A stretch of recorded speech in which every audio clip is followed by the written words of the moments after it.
5 సార్లు ఎమ్మెల్యే, కానీ ఆయన 5 లక్షల ఆస్తి కాదు కదా, అప్పుల్లో ఉన్న వ్యక్తి.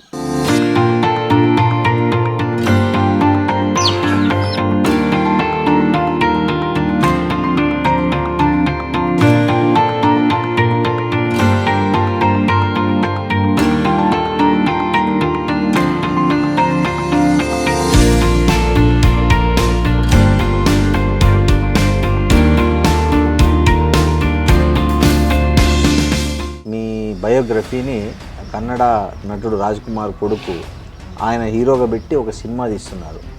ఆ సినిమా కథ మీకు వినిపించారా? ఏముంటుంది, ఎట్లుంటుంది?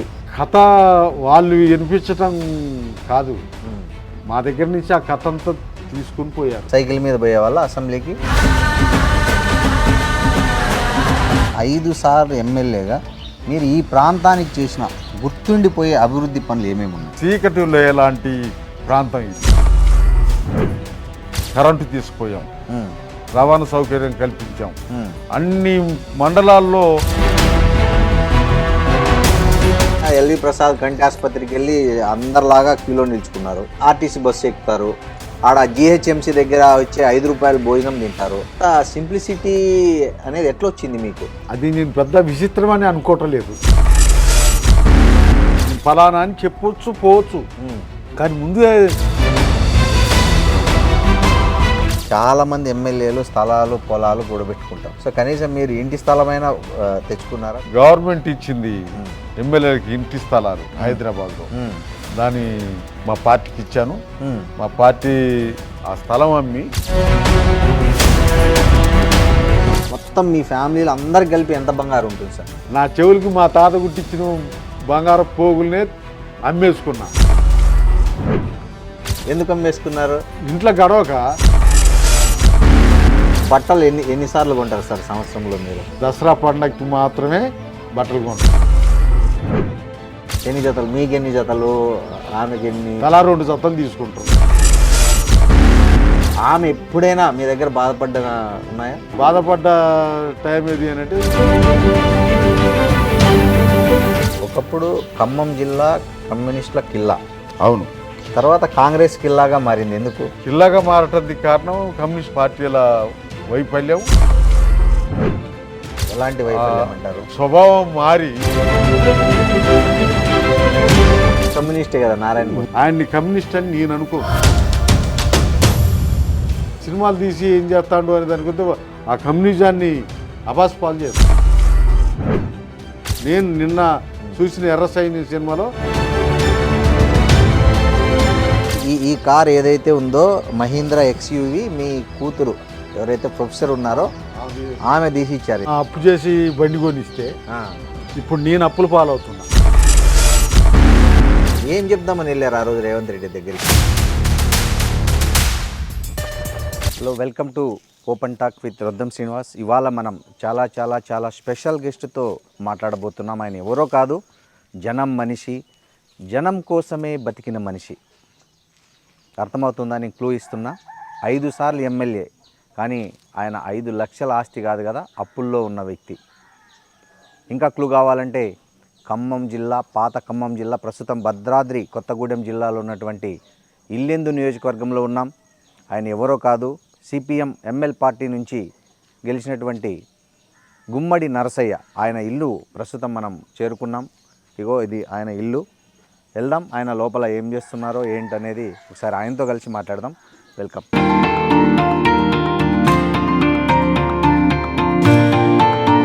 సార్ నమస్తే, ఐ డ్రీమ్ నుంచి. Thank you. అదే మిమ్మల్ని ఇట్లా లైవ్లీగా చూద్దామని వచ్చాం సార్. నమస్తే సార్, నా పేరు శ్రీనివాస్, రొద్దం శ్రీనివాస్, సీనియర్ జర్నలిస్ట్ని. భారత రాజకీయాల్లో గాంధీ ఒక నిరాడంబరతకు, నిబద్ధతకు, క్రమశిక్షణకు, నిజాయితీకి ఎలా మనం ప్రసిద్ధి చెందారో తెలుగు రాష్ట్ర రాజకీయాల్లో మీరు అలా ప్రసిద్ధి చెందిన వ్యక్తి. మీకు నమస్కారాలు, సాష్టాంగ నమస్కారాలు ఫస్ట్ ఆఫ్ ఆల్. ఎందుకంటే ఇవాళ రేపు ఒక సర్పంచ్ కొడుకు, వార్డు మెంబర్ కొడుకు కూడా ఎంత హంగామా హల్చల్ చేస్తున్నారో చూస్తున్నాం మనం. కానీ మీరు 5 సార్లు ఎమ్మెల్యే, అది కూడా అసలు ఏ పార్టీ, బుర్జువా పార్టీల నుంచి కాకుండా ఒక సిపిఐఎంఎల్ న్యూ డెమోక్రసీ నుంచి ఎన్నికైన వ్యక్తి మీరు. న్యూ డెమోక్రసీ కాదు, ప్రజాపంద. ప్రజాపంద. ఓకే. సో 5 సార్లు ఎమ్మెల్యే అయ్యారు. ఇలాంటి అతి సాధారణ జీవితం గడుపుతున్నారు. సో ఎక్కడి నుంచి వచ్చింది సార్ ఈ స్పిరిట్ మీకు? మీరు ఇప్పుడే గాంధీ గారిని గురించి మాట్లాడారు. నన్ను గాంధీ గారి లాగా పోల్చాల్సిన అవసరం లేదు. ఓకే. గాంధీ గారు ఉన్నతమైనటువంటి కుటుంబం నుంచి ఆ స్థాయి నుండి వచ్చినటువంటి అతను. ఆయన ఆదర్శాలని తీసుకోవాల్సినటువంటి అవసరం లేదు. ఓకే.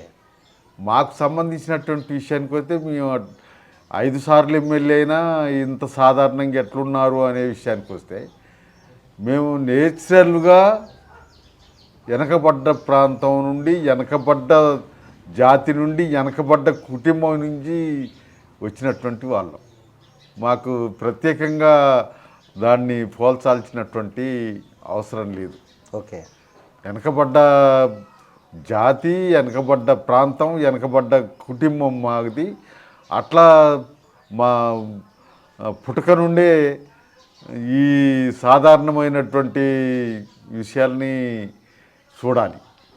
మేము అట్లా వెనకబడినటువంటి వాళ్ళం కాబట్టి ఆ పరిస్థితి నుంచే పెరిగిన వాళ్ళం కాబట్టి, అదే సమయంలో ఈ వెనకబడ్డ కుటుంబం, వెనకబడ్డ ప్రాంతం, వెనకబడ్డ జాతి అనేటువంటిది ఏదైతే ఉందో అది మమ్మల్ని అట్లా. జనరల్గా మనిషి స్వభావం ఏంటంటే, ఏదైతే తను లేనితనాన్ని అనుభవిస్తాడో అవకాశం ఉన్నప్పుడు దాన్ని ఆస్వాదించాలనుకుంటాడు కదా. జనరల్గా మనిషి స్వభావం అది. మనిషి స్వభావం అయినా మా స్వభావం వెనకబాటు తనం నుండి వచ్చినటువంటిది. అందుకనే దాని నుండి పెరిగినటువంటి దాన్ని ఇంకా పెంచుకోవాలనేటువంటిది కాకుండా, ఎంతసేపు వెనకబడ్డ వాళ్ళం కదా అనేటువంటిది కాకుండా, ఆ వెనకబడ్డ తనానికి కారణం ఏంటో చూస్తూ పెరిగినటువంటి వాళ్ళం. వెనకబడి ఉంటుంది కారణం, కానీ వెనకబడి ఉండటానికి ఈ వెనకబడినటువంటి ప్రాంతంలో ఉన్నటువంటి మేము ఈ వెనకబడితనం పోవాలనేటువంటి దానితోటి మేము పెరిగినాం. మాకు మా పార్టీ మా దగ్గరకు వచ్చినప్పుడు కూడా మాకు నేర్పినటువంటిది, మాకు చెప్పినటువంటిది, ఈ వెనకబడ్డటువంటి వాళ్ళ పరిస్థితుల్ని మెరుగుపరచడం కోసం మమ్మల్ని తయారు చేయటానికి ప్రయత్నం చేశారు. ఆ వెనకబడ్డటువంటి ప్రాంతంలో వెనకబడ్డటువంటి జాతిగా ఉన్నటువంటి కోయ జాతి, కోయ కుటుంబాలకు సంబంధించిన విషయానికి వస్తే, ఇక్కడ ఉన్నటువంటి మెరుగైనటువంటి వాళ్ళు ఎవరైతున్నారో, ఉన్నతమైనటువంటి వాళ్ళు ఎవరైతున్నారో వాళ్ళు ఈ ప్రాంతంలో ఈ ప్రజల్ని, ఈ జాతిని దోసుకుంటూ పెత్తనం చేస్తున్నటువంటి వాళ్ళకు వ్యతిరేకంగా మమ్మల్ని తయారు చేశారు. సార్, జనరల్గా మీరు ఇంత కరుడుగట్టిన మానవతావాది, మీ ఫ్యామిలీ బ్యాక్గ్రౌండ్ ఏంది? అసలు మీలో ఇట్లాంటి ఒక ఆదర్శవంతమైన భావాలను ఎక్కడి నుంచి మీరు స్ఫూర్తి పొందారు? అంటే తల్లిదండ్రుల నుంచా, గురువుల నుంచా, సమాజం నుంచా, లేదా పార్టీ నుంచా, సిద్ధాంతాల నుంచా? మా తల్లిదండ్రులు, మా తాతలు, తండ్రుల నుంచి కూడా వెనకబడి ఉన్నటువంటి జాతి అండి ఇది. మా జాతి కోయ జాతి. కోయ జాతి. వీళ్ళని ఉన్నతమైనటువంటి వాళ్ళు ఎవరైతే ఉన్నారో, బూర్జువా వర్గానికి సంబంధించిన వాళ్ళు ఈ ప్రాంతంలో ఈ భూములంతా కూడా వాళ్ళ ఆక్యుపేషన్లో, వాళ్ళ ఆధీనంలో ఉంచుకున్నారు. ఈ జాతి, ఈ మా కుటుంబాలు, మాకు సంబంధించినటువంటి వాళ్ళందరూ కూడా వాళ్ళ దగ్గర చాకరీ చేస్తూ దాచోహం అంటూ బతికినటువంటి వాళ్ళు. వాళ్ళకి ధైర్యం చెప్పేవాళ్ళు కానీ, వాళ్ళకి తెలివితేటలు చెప్పేవాళ్ళు కానీ లేకపోవటం, ఆ రకంగా వాళ్ళ దగ్గర ఉన్నటువంటి పెత్తందారులు ఎవరైతే ఉన్నారో, బూర్జువా వర్గానికి సంబంధించినటువంటి దొరలు వీళ్ళు ఎవరైతే ఉన్నారో వాళ్ళు ఎప్పుడూ వాళ్ళని అట్లే చూస్తూ వచ్చారు. ఆ చూ ఆ రకమైనటువంటి పద్ధతుల్లో పెరిగినటువంటిది ఈ ప్రాంతంలో ఉన్నటువంటి ఇక్కడ మాకు సంబంధించి మా కుటుంబమో లేకపోతే మా ప్రాంతమో మా ఊరో కాదు. ఓకే. ఈ ఏజెన్సీ ప్రాంతంలో అడవిలో బతుకుతున్నటువంటి అడవి ప్రాంతంలో బతుకుతున్నటువంటి ఈ ప్రజలందరూ కూడా అంత అణగారినటువంటి అంత క్షీణిస్తున్నటువంటి పరిస్థితిలో ఉన్నటువంటి వాళ్ళు. ఏదైతే మొత్తానికి మన దేశంలో ఈ దేశ స్వతంత్రం కోసం సాగినటువంటి ఉద్యమం నేపథ్యం ఉంది. అట్లే ఆ ఉద్యమం జరుగుతున్నటువంటి క్రమంలోనే ఈ ప్రాంతాన్ని నైజాం పాలించేవాడట.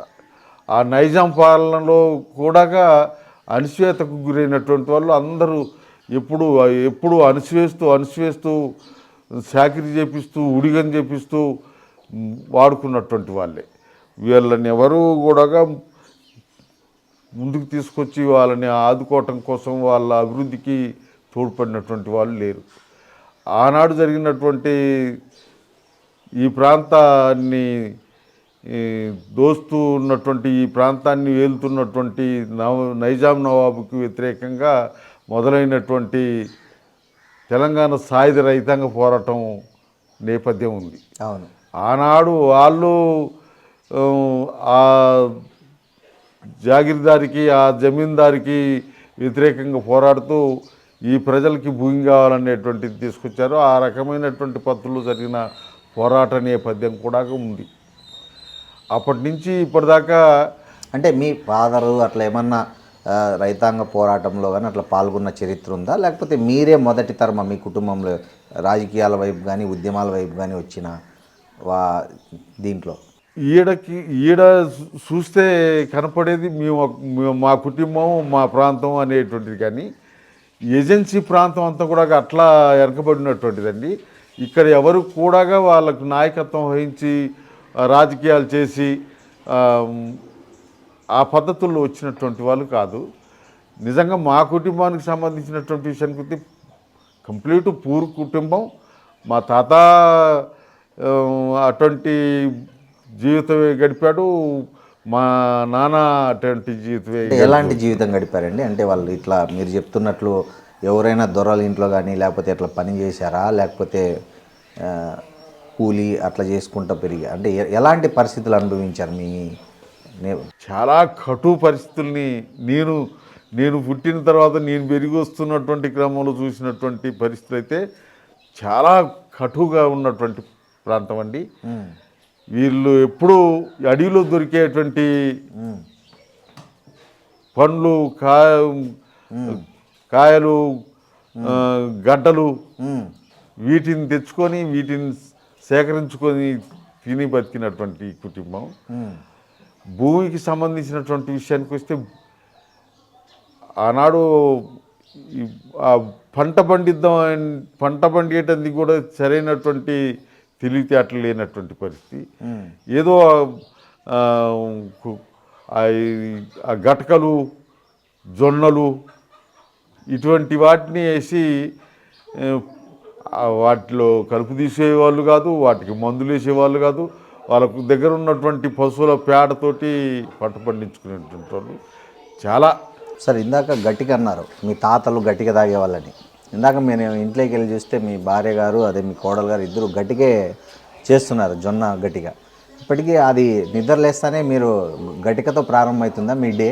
నిజంగా ఇలా కొద్దిగా మెరుగైనటువంటి పరిస్థితులు ఉన్నా కానీ ఆరోగ్యాలకు సంబంధించిన విషయానికి వస్తే ఇలా అప్పుడేమో లేక తిన్నాం, ఇవాళేమో ఆరోగ్యరీత్యా వాటిని కంటిన్యూ చేస్తున్నాం. సరే, జనరల్ ఎట్లా మీ డే ఎట్లా స్టార్ట్ అవుతుంది మామూలుగా? ఇప్పుడైతే ఇంతకుముందేమో పొద్దున్న లేవగానే పశువులతోటి చేలకి పనులోకి వెళ్ళేవాళ్ళం. ఇవాళ నాకు సంబంధించిన విషయానికి వస్తే పొద్దున్న లేవగానే తయారు కావాలి, ప్రజా కార్యక్రమాల్లోకి వెళ్ళాలి. ఇప్పుడు కూడా మీరు ఎప్పుడు వస్తారా అని చూశాను నేను. ఇంత పెందలకాడు వస్తారనుకోలేదు నేను. వెంటనే ఇప్పుడు లేవగానే తయారయ్యి కలెక్టర్ దగ్గరికి వెళ్ళాల్సిన పని ఉంది. ఓకే, దేని ఏ ఏ సమస్య మీద? ఇప్పుడు మేము దున్నుకుంటున్నటువంటి పొడు భూములకి అంతకు ముందు నుంచి ఉన్నటువంటి వాళ్ళేమో ఎటువంటి ప్రయత్నం చేయలేము. నేను ఎమ్మెల్యేగా 83 ఎన్టీ రామారావు గవర్నమెంట్లో ఎమ్మెల్యేగా గెలిచాను. ఎన్టీ రామారావు దగ్గరికి వెళ్ళినప్పుడు కూడా ఇది సెంట్రల్ గవర్నమెంట్ వ్యవహారం, సెంట్రల్ గవర్నమెంట్ చూడాల్సింది, సెంట్రల్ గవర్నమెంట్ చేయాల్సింది, ఇది రాష్ట్ర గవర్నమెంట్ చేసేది కాదు, మనం ఏం చేయలేం కదా అని చెప్పి ఆయన మేము ఇచ్చినటువంటి రిప్రజెంటేషన్ని మా తరఫున ఆయన ముఖ్యమంత్రిగా సెంట్రల్ గవర్నమెంట్కి రాయటం జరిగింది. ఇందిరాగాంధీకి అప్పుడున్నటువంటి గవర్నమెంట్కి రాయటం జరిగింది. అట్లా ఈ 2004లో వచ్చినటువంటి ఈ ఇక్కడ కాంగ్రెస్ గవర్నమెంటు, రాజశేఖర రెడ్డి గవర్నమెంటు, వీళ్ళు ఇక్కడ కాంగ్రెస్ గవర్నమెంటు, సెంట్రల్లో కాంగ్రెస్ గవర్నమెంట్ ఉండి ఏదైతే మొత్తానికి ఒక చట్టం తీసుకొచ్చారు, ఆదివాసులకి అటవీ హక్కుల చట్టం అని. ఆ చట్టం ప్రకారంగా ఇప్పుడు కొంతమందికి ఇచ్చారు, ఇంకా కొంతమందికి ఇవ్వాలి, ఇంక ఇవ్వాల్సినటువంటి అవసరం ఉంది.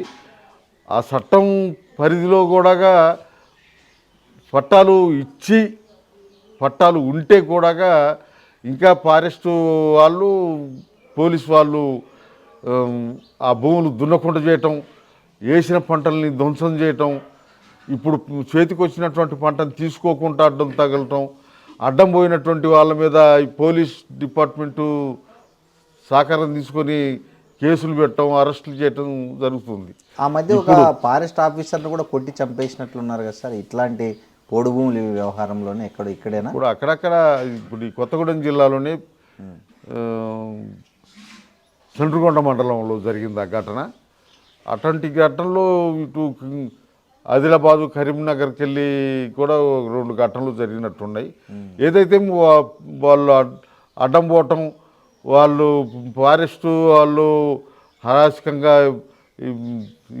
చేయటం ఇవన్నీ జరుగుతున్నాయి. అటువంటి ఘటనలు జరుగుతున్నటువంటి క్రమంలో ఇక్కడ పంటలు వేసిన పంటల్ని ధ్వంసం చేస్తున్నారు. చేతికి వచ్చిన పంట తీసుకోవటానికి పోతే అరెస్టులు చేస్తున్నారు, కేసులు పెడుతున్నారు. ఇటువంటివి ఎన్ని ఉన్నాయి. ఇలా అదే విషయం మీద కలెక్టర్ గారిని రిప్రజెంట్ చేయడానికి పోదామని ఉన్నాం. మీరు వచ్చారు. ఇప్పుడు మీ ఈ కార్యక్రమం మీ పని అయిపోగానే అటు వెళ్ళాలి. ఇప్పుడు మీకు ఏ వయసులో ఈ సిద్ధాంతాల పట్ల ఆకర్షితులయ్యారు, ఈ భావాల పట్ల ఆకర్షితులయ్యారు, ఎలా ఎవాల్యూట్ అయ్యారు, అంటే ఎలా పరిణామం చెందారు దాన్ని గ్రాడ్యువల్గా?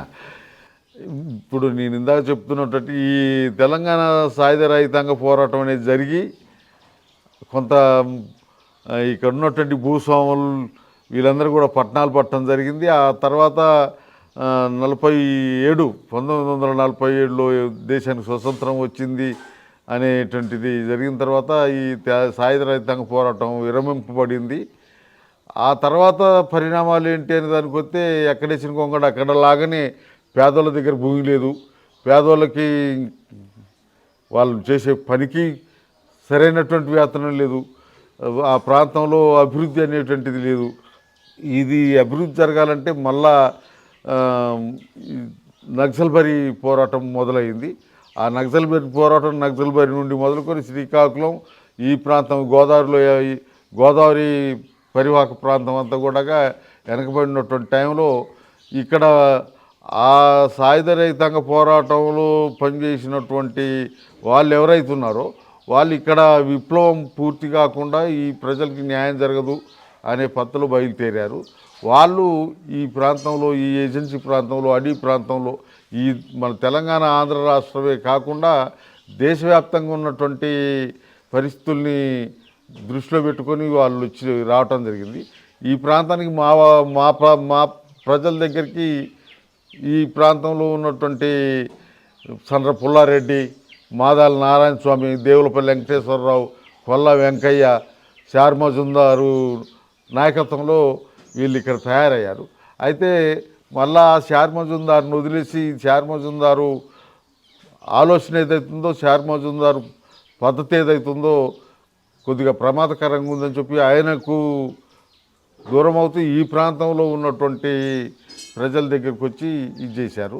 అప్పటికి ఈ ఎన్నికల ద్వారా కాదు, ఈ ఓట్ల ద్వారా కాదు, గన్ను ద్వారాగానే అనే నినాదంతో బయలుదేరినటువంటి వాళ్ళు దాన్ని 78 నాటికి దాన్ని మార్చుకున్నారు. మార్చుకొని ఎన్నికల్లోకి వచ్చారు, ఎన్నికల్లో పాల్గొన్నారు. మీకంటే ఏ వయసులో ఫస్ట్ తెలిసింది ఈ నాకు ఉద్యమం? నాకు 78లో ఓటు హక్కు వచ్చిందండి.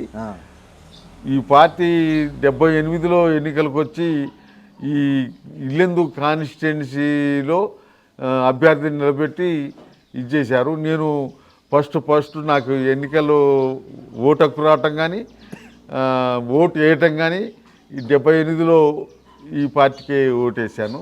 అప్పుడు శాపలెర్రయ్య అనేటువంటి వ్యక్తి ఈ పార్టీ అభ్యర్థిగా ఉండి గెలిచాడు. ఆయన గెలిచిన తర్వాత 80 టైంలో ఆయన ఈ పార్టీ విధానాలకి విరుద్ధంగా ఈ పార్టీకి దూరం అయ్యాడు. ఆయన్ని ఈ పార్టీ నుంచి ఆయన అనుచరుడుగా ఉండేవాళ్ళ అప్పుడు మేము చిన్నోళ్ళం, మాకు ఇంకా ఈ రాజకీయాలకు సంబంధించిన అంశాలు లేవు.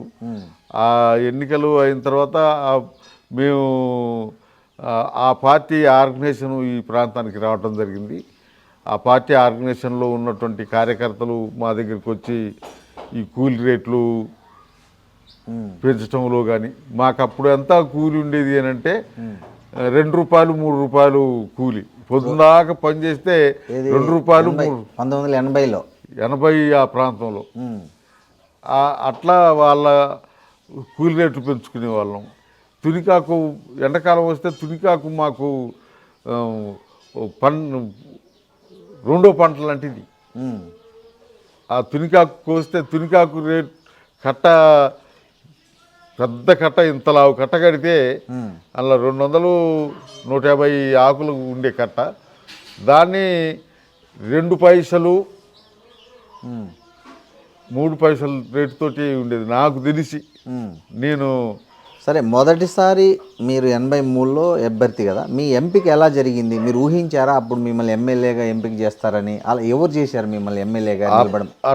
అట్లా బతుకుతున్నటువంటి క్రమంలో ఈ ప్రాంతానికి ఆ పార్టీ ఆర్గనైజేషన్, ఆ పార్టీ కార్యకర్తలు వచ్చి మమ్మల్ని అందరినీ ఆ పద్ధతిలో ఇది చేసేవాళ్ళు, వాళ్ళతోటి తిరిగేవాళ్ళం. అప్పుడు 78 ఎన్నికల్లో ఎమ్మెల్యేని గెలిపించుకుంటే ఆ ఎమ్మెల్యే పనికి రాకుండా అయితే ఆయన్ని పక్కకు పెట్టేసి మళ్ళా ఏం చేశాడు అంటే మీ పార్టీ విధానాలకు వ్యతిరేకంగా ఇలా అసెంబ్లీ జరుగుతుంది. అసెంబ్లీలో ఈ రాజ్యసభకు ఎన్నుకునే వాళ్ళని, ఈ ఎమ్మెల్సీలుగా ఎన్నుకునే వాళ్ళని వీళ్ళకి ఓట్లు వేయాలి ఎమ్మెల్యేలు. అవును. అయితే ఈ పార్టీ ఓట్లు మనకు ఓట్లు వేయాలి తప్ప మనం ఓట్లు ఎవరికి బూర్జో పార్టీల వాళ్ళకి వేయటానికి వీల్లేదనేటువంటిది ఉండే. వీళ్ళు పార్టీ చెప్పిన మాట కాకుండా, పార్టీ చెప్పిన ఆలోచన కాకుండా ఆయన అప్పుడు అక్కడ ఉన్నటువంటి వాళ్ళ ఆ ఎమ్మెల్యేలు, అక్కడ ఉన్నటువంటి ఎమ్మెల్యేలతోటి ఆయన పోయి ఆ ఓట్లు వేయటం జరిగింది. ఎవరికి వేసాడు అప్పుడు? ఎవరు రాజ్యసభకు నిలబడ్డారు? ఎవరు అప్పుడు ఎవరికో వేసాడు ఓటు, దాన్ని తప్పని చెప్పాము. అట్లనే తను ఇక్కడ కాన్స్టిట్యున్సీకి వచ్చినప్పుడు ప్రజలకు సంబంధించిన విషయాల్లో కూడా ఆయన ఆ పనిలో కాకుండా కొద్దిగా విరుద్ధమైనటువంటి పత్రం ఉండటం వల్ల ఆయన్ని పార్టీ నుంచి పదవి నుంచి ఎలగొట్టారు. అయితే ఆ పదవి వీళ్ళు ఎలగొడితే పోయి పదవి కాదు కదా, మళ్ళా రాజీనామా చేయాలా, ఇవన్నీ కథలు ఉంటాయి. ఆయన పోయి ఆ కాంగ్రెస్ పార్టీ ఎమ్మెల్యేలతోటి కలిసి ఈ పార్టీ దగ్గర రాకుండా ఉండే, ఏదైతే మొత్తానికి 83 దాకా ఆయన ఎమ్మెల్యేగా కంటిన్యూ అయ్యాడు. ఈ మళ్ళా 81లో పంచాయతీ ఎన్నికలు వచ్చినాయి. పంచాయతీ ఎన్నికల్లో ఈ ప్రాంతం నుంచి సర్పంచ్ అభ్యర్థుల్ని నిలబెట్టడం గెలిపించడం. అప్పుడు కూడా మా ఈ పార్టీ సిపిఐఎంఎల్ ప్రజాపంద పార్టీ వాళ్ళని నిలబెట్టింది. ఈ ప్రాంతంలో ఏజెన్సీ ప్రాంతంలో ఉన్నటువంటి అందరినీ గెలిపించుకుంది. ఈడ ఈ పంచాయతీని ఉసిరికాయలపల్లి పంచాయతీ. ఈ ఉసిరికాయలపల్లి పంచాయతీకి ఇక్కడి నుంచి మొదలుకొని మా ఊరు దగ్గర నుంచి మొదలుకొని సీతారాంపురం, భాగ్యనగర్ తండా, పోలంపల్లి ఇవన్నీ కూడా ఒక పంచాయతీ అనమాట. అట్లా ఏడు నుంచి సర్పంచ్ అభ్యర్థిగా నన్ను నిలబెట్టారు. ఎన్ని ఓట్ల మెజార్టీతో గెలిచారు అప్పుడు? అప్పుడు ఈ ప్రాంతంలో ఉన్నటువంటి ఈ మా తొడుదొరుగూడెం, ఈ తండాలు, ఈ ఊరు అన్నీ కలిపి ఈ ఆర్గనైజేషన్లో ఉన్నాయి. ఈ ప్రజాపంద పార్టీ ఆర్గనైజేషన్లో ఉండి అవతల ఉన్న వాళ్ళంతా కూడా కాంగ్రెసు, సిపిఐ, సిపిఎం. 81లో తెలుగుదేశం పార్టీ లేదు అప్పటికి లేదు. అప్పుడు లేదు. వాళ్ళందరూ అక్కడ ఆ ప్రాంతంలో ఉన్నారు. వాళ్ళు పోటీలో ఉన్నారు. ఇక్కడి నుంచి మేము పోటీలో ఉన్నాం. మా పార్టీకి సంబంధించినటువంటి విషయంలో మేము అప్పుడు 81లో జరిగిన పంచాయతీ ఎన్నికల్లో 41 ఓట్లు, 41 ఓటుతోటి నేను గెలిచాను. 2 సంవత్సరాలకే 82 పూర్తి కాబోయే నాటికే 83 ఎన్నికలు, అసెంబ్లీ ఎన్నికలు రావడం జరిగింది. ఈ అసెంబ్లీ ఎన్నికల్లో మళ్ళా ఇక్కడి నుంచి నన్ను అభ్యర్థిగా నిలబెట్టారు. 78లో 300 మెజార్టీతో గెలిచినటువంటి అసెంబ్లీ స్థానం 3000 మెజార్టీతోటి మళ్ళా 3000 మెజార్టీతో గెలిచాము. సరే, 83లో మీరు ఎమ్మెల్యే అనేది పార్టీ నిలబెట్టింది. మీరు ఎట్లా ఫీల్ అయ్యారంటే, మీరు అప్పటికి జస్ట్ సర్పంచ్గానే పనిచేశారు, 2 ఏళ్ళ అనుభవం ఉంది. సో ఎమ్మెల్యేగా అని వాళ్ళు పార్టీ ప్రకటించినప్పుడు మీ ఫీలింగ్ ఏంది అసలు? నాకు పెద్ద ఫీలింగ్గా ఏమీ అనిపించలేదు. పార్టీకి సంబంధించినటువంటి కార్యక్రమాలు, ఆ కార్యక్రమాల్లో నిరంతరం పాల్గొంటుండే వాళ్ళం. ప్రజా సమస్యలకు సంబంధించిన విషయానికి వస్తే ఈ ప్రాంతం అంతా ఒక చీకటి లోయ లాంటిది. ఈ ఇల్లెందు కాన్స్టిట్యున్సీ ఏదైతే ఉందో, గుండాల, ఆలపల్లి, ఇల్లెందు, బయ్యారం, ఇటు టేకులపల్లి, ఈ ప్రాంతం అంతా కూడా ఒక దారి తోవలేనటువంటి పరిస్థితి, వెలుతురు అనేటువంటిది లేనటువంటి పరిస్థితి. ఏదైతే మొత్తానికి 78లో గెలిచినా ఏమి పనులు జరగలేదు, పనులు చేయించుకోలేదు. అంతకు ముందున్నటువంటి ప్రభుత్వాలు కానీ, అంతకు ముందున్నటువంటి పాలకులు కానీ మరి ఏమైనా చేశారా చేయలేదా అనే దానికి వస్తే ఏమీ లేదు ఇక్కడ. ఏదైతే మొత్తానికి ఈ ప్రాంతంలో ఉన్నటువంటి ప్రజలందరూ కూడా ఈ అడవిలో దొరికే కాయలు, పండ్లు, గడ్డలు వీటితోటి జీవిస్తున్నటువంటిది. వ్యవసాయం కూడా అసలు డెవలప్మెంట్ లేదు. వ్యవసాయం ఎట్లా చేయాలనో తెలియనటువంటి పరిస్థితి. అటువంటి పరిస్థితులలో ఈ పార్టీకి సంబంధించిన ఆర్గనైజేషన్ వచ్చిన తర్వాత మాకు కానీ, ఈ ప్రాంతంలో ఉన్నటువంటి ప్రజలకు కానీ ఆ విధమైనటువంటి మొదటి ఎన్నికల్లో మీరు ఎంత ఖర్చు అయింది మీకు? ఫస్ట్ ఎన్నికలు, ఎమ్మెల్యే ఎన్నికల్లో నాకు తెలిసి మేము ఖర్చు అనేటువంటి విషయానికి నాకు తెలియదు. పార్టీ పెట్టుకుంది, పార్టీకి సంబంధించింది. అప్పుడు వాళ్ళు కరపత్రాలు, పోస్టర్లు, ఈ ప్రచారానికి సంబంధించినటువంటి విషయంలో ఈ ప్రాంతంలో ప్రజలందరూ పోయేవాళ్ళు. అట్లా జరిగింది. ఆనాడు 50-60 వేలు ఖర్చు అయి ఉంటుందని నేను అనుకున్నాను. మీ ప్రత్యర్థి ఎవరు అప్పుడు ఆ ఎన్నికల్లో? ప్రధాన ప్రత్యర్థి అప్పుడు ప్రధాన ప్రత్యర్థికి సంబంధించిన విషయానికి వస్తే కాంగ్రెస్ పార్టీ క్యాండిడేట్ ఉన్నాడు, ఈ పూనెం రామచంద్రయ్య అని ఆయన. ఓకే, ఆయన. ఇక సిపిఐ పార్టీ, సిపిఎం పార్టీలకు సంబంధించిన విషయానికి వస్తే వాళ్ళు అలయన్స్ అనే పేరుతోటి వాళ్ళు కలిసి చేసేవాళ్ళు కాంగ్రెస్తో. వీళ్ళు కమ్యూనిస్ట్ పార్టీలు, వీళ్ళిద్దరు కలిసేవాళ్ళు. అట్లా ఉండేది. ఓకే.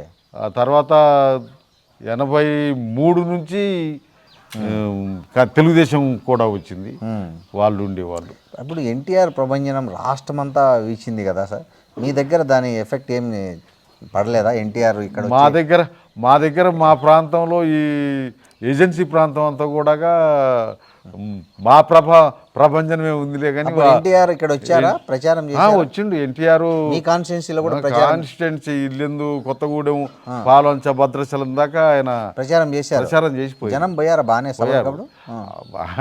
ఆయన నాయకుడిగా పోయారా, సినిమా హీరో యాక్టర్గా పోయారా, మొత్తానికి అప్పుడు కూడా జనం బాగానే పోయారు. అయినా మీకు ఏమనిపించింది? జనం అట్లా వెళ్తుంటారు కదా ఎన్టీఆర్ సభలకి, మీకు ఎక్కడైనా అనిపించిందా అరే ఇంతమంది ఆయన సభలకు వెళ్తున్నారు, మరి ఏంటి నా పరిస్థితి అని ఎక్కడైనా ఫీల్ అయ్యారా?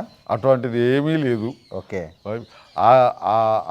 ఆ పరిస్థితులు, అటువంటి వాతావరణం మాకెప్పుడు ఎదురు కాలేదు. ఇప్పుడు కూడా అటువంటిది ఏమీ లేదు. ఇలా కేసీఆర్ మీటింగులకి జనం పోతున్నారు, రేవంత్ రెడ్డి మీటింగులకి జనం పోతున్నారు, వాళ్ళకి బీజేపీ వాళ్ళకి కూడా జనం పోతున్నారు. ఏం లేదు, జనం పోవడం వేరు, ఓటేయడం వేరు. సార్ ఫస్ట్ టైం మీరు అసెంబ్లీకి వెళ్ళారు కదా, ఎన్టీఆర్ అప్పుడు సీఎం, మీ బాగా గుర్తున్న సంఘటన ఏంది? ఫస్ట్ టర్మ్లో మీరు ఎమ్మెల్యేగా ఎన్టీఆర్తో ఎప్పుడైనా ఇంటరాక్ట్ అయ్యారా? ఇంటరాక్ట్ అయినప్పుడు ఆయన ఎలా స్పందించారు మీ ఏదైనా విషయంలో? ఈ ప్రాంతంలో ఉన్నటువంటి అభివృద్ధికి సంబంధించిన విషయంలో రిప్రజెంట్ చేయటానికి పోయేవాళ్ళం.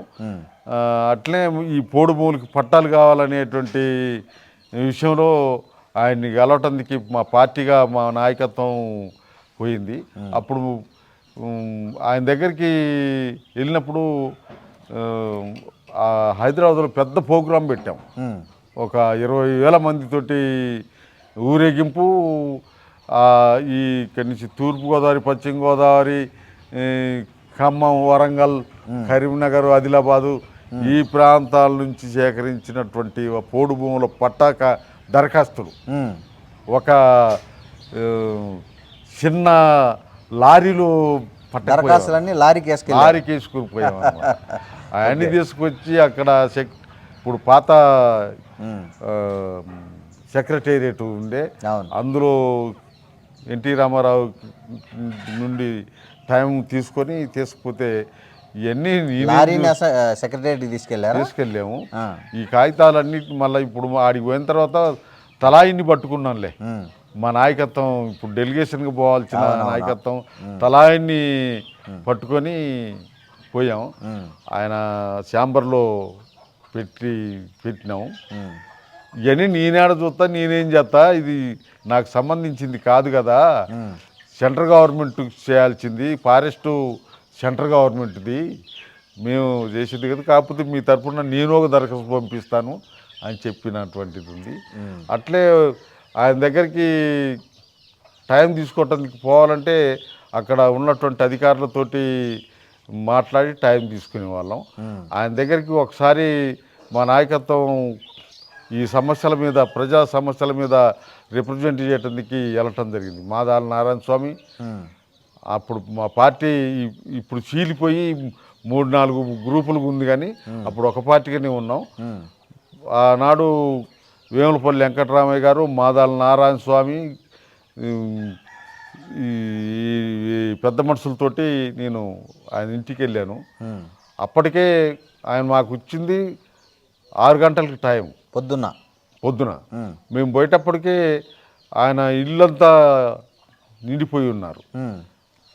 ఆయనకు సంబంధించినటువంటి విషయం ఏంటి అంటే మళ్ళీ 6 గంటలకి మా అందరినీ కలిసి మళ్ళీ బయటికి వెళ్తాడనమాట. ఆయన టైం అట్టుండేది. మేము పోయేటప్పటికే చాలామంది ఉన్నారు. ఏదైతే మొత్తానికి ఆయన తయారయ్యి బయటికి వచ్చి కలబోయేటప్పటికి మా దగ్గరికి వచ్చేటప్పటికి గంట టైం పట్టింది. అందరూ ఆయన వస్తుంటే అందరు లేచి కాళ్ళు మొక్కటానికి పోతున్నారు. అదంతా జరిగిందనమాట. మేము అటువంటి ఏమీ లేకుండా నిలబడినాము. మా దగ్గరికి వచ్చిండు, మేము రిప్రజెంట్ చేయటం. ఏంటి అనే దానికి వస్తే అక్కడికి వచ్చినటువంటి వాళ్ళు మాతో అన్నది ఏంటంటే విష్ణుమూర్తి స్వరూపం లాగా కనపడతాడట. రాముడు కృష్ణుడు అట్లా కనపడతాడట.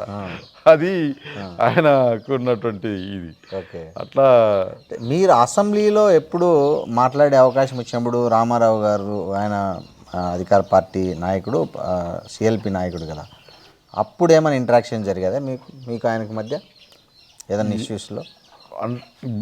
ఇప్పుడు నేను ఆయన ఛాంబర్లో ఉన్నప్పుడు పోయి కలిసేవాడిని.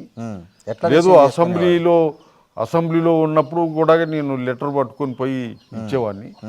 ఏం లేదు, మనం మొత్తానికి పెద్ద ఇదిగా ఏమీ అనిపించలేదు నాకు. దరఖాస్తు తీసుకుపోయి ఇచ్చి ఆ దరఖాస్తు నేపథ్యం దానికి సంబంధించిన విషయాలన్నీ మాట్లాడేవాడిని. సవ్యంగా వినేవాడు, దాన్ని అధికారులకు రాసేవాడు. జరిగాయి పనులు అప్పుడు మీకు మీరు ఇచ్చిన సమస్యలు? అప్పుడు ప్రజాప్రతినిధిగా ఒక ముఖ్యమంత్రిగా ఆయన ఇచ్చినటువంటి ఒక ఆదరణ అయితే మొత్తానికి అన్ని జిల్లా కలెక్టర్ల దగ్గరికి వచ్చేటి. కలెక్టర్లు ఇక్కడ పనిచేసేవాళ్ళు. అప్పుడు 83 నుంచి కానీ 2009 దాకా కూడా ఈ జిల్లాలో ఉన్నటువంటి అధికారులు మాకు మేము అడిగేటివి కానీ మేము చేసేటువంటి కార్యక్రమాలు కానీ ఇవన్నీ కూడా జెన్యును అనేటువంటి పద్ధతిలో ఆలోచించేవాళ్ళు. ఆ విధమైనటువంటి పద్ధతిలో మేము గవర్నమెంట్కి లెటర్లు పెట్టేవాళ్ళం. మేము ఇచ్చినటువంటి లెటర్లని మళ్ళీ గవర్నమెంట్కి అట్లా పంపించేవాళ్ళు.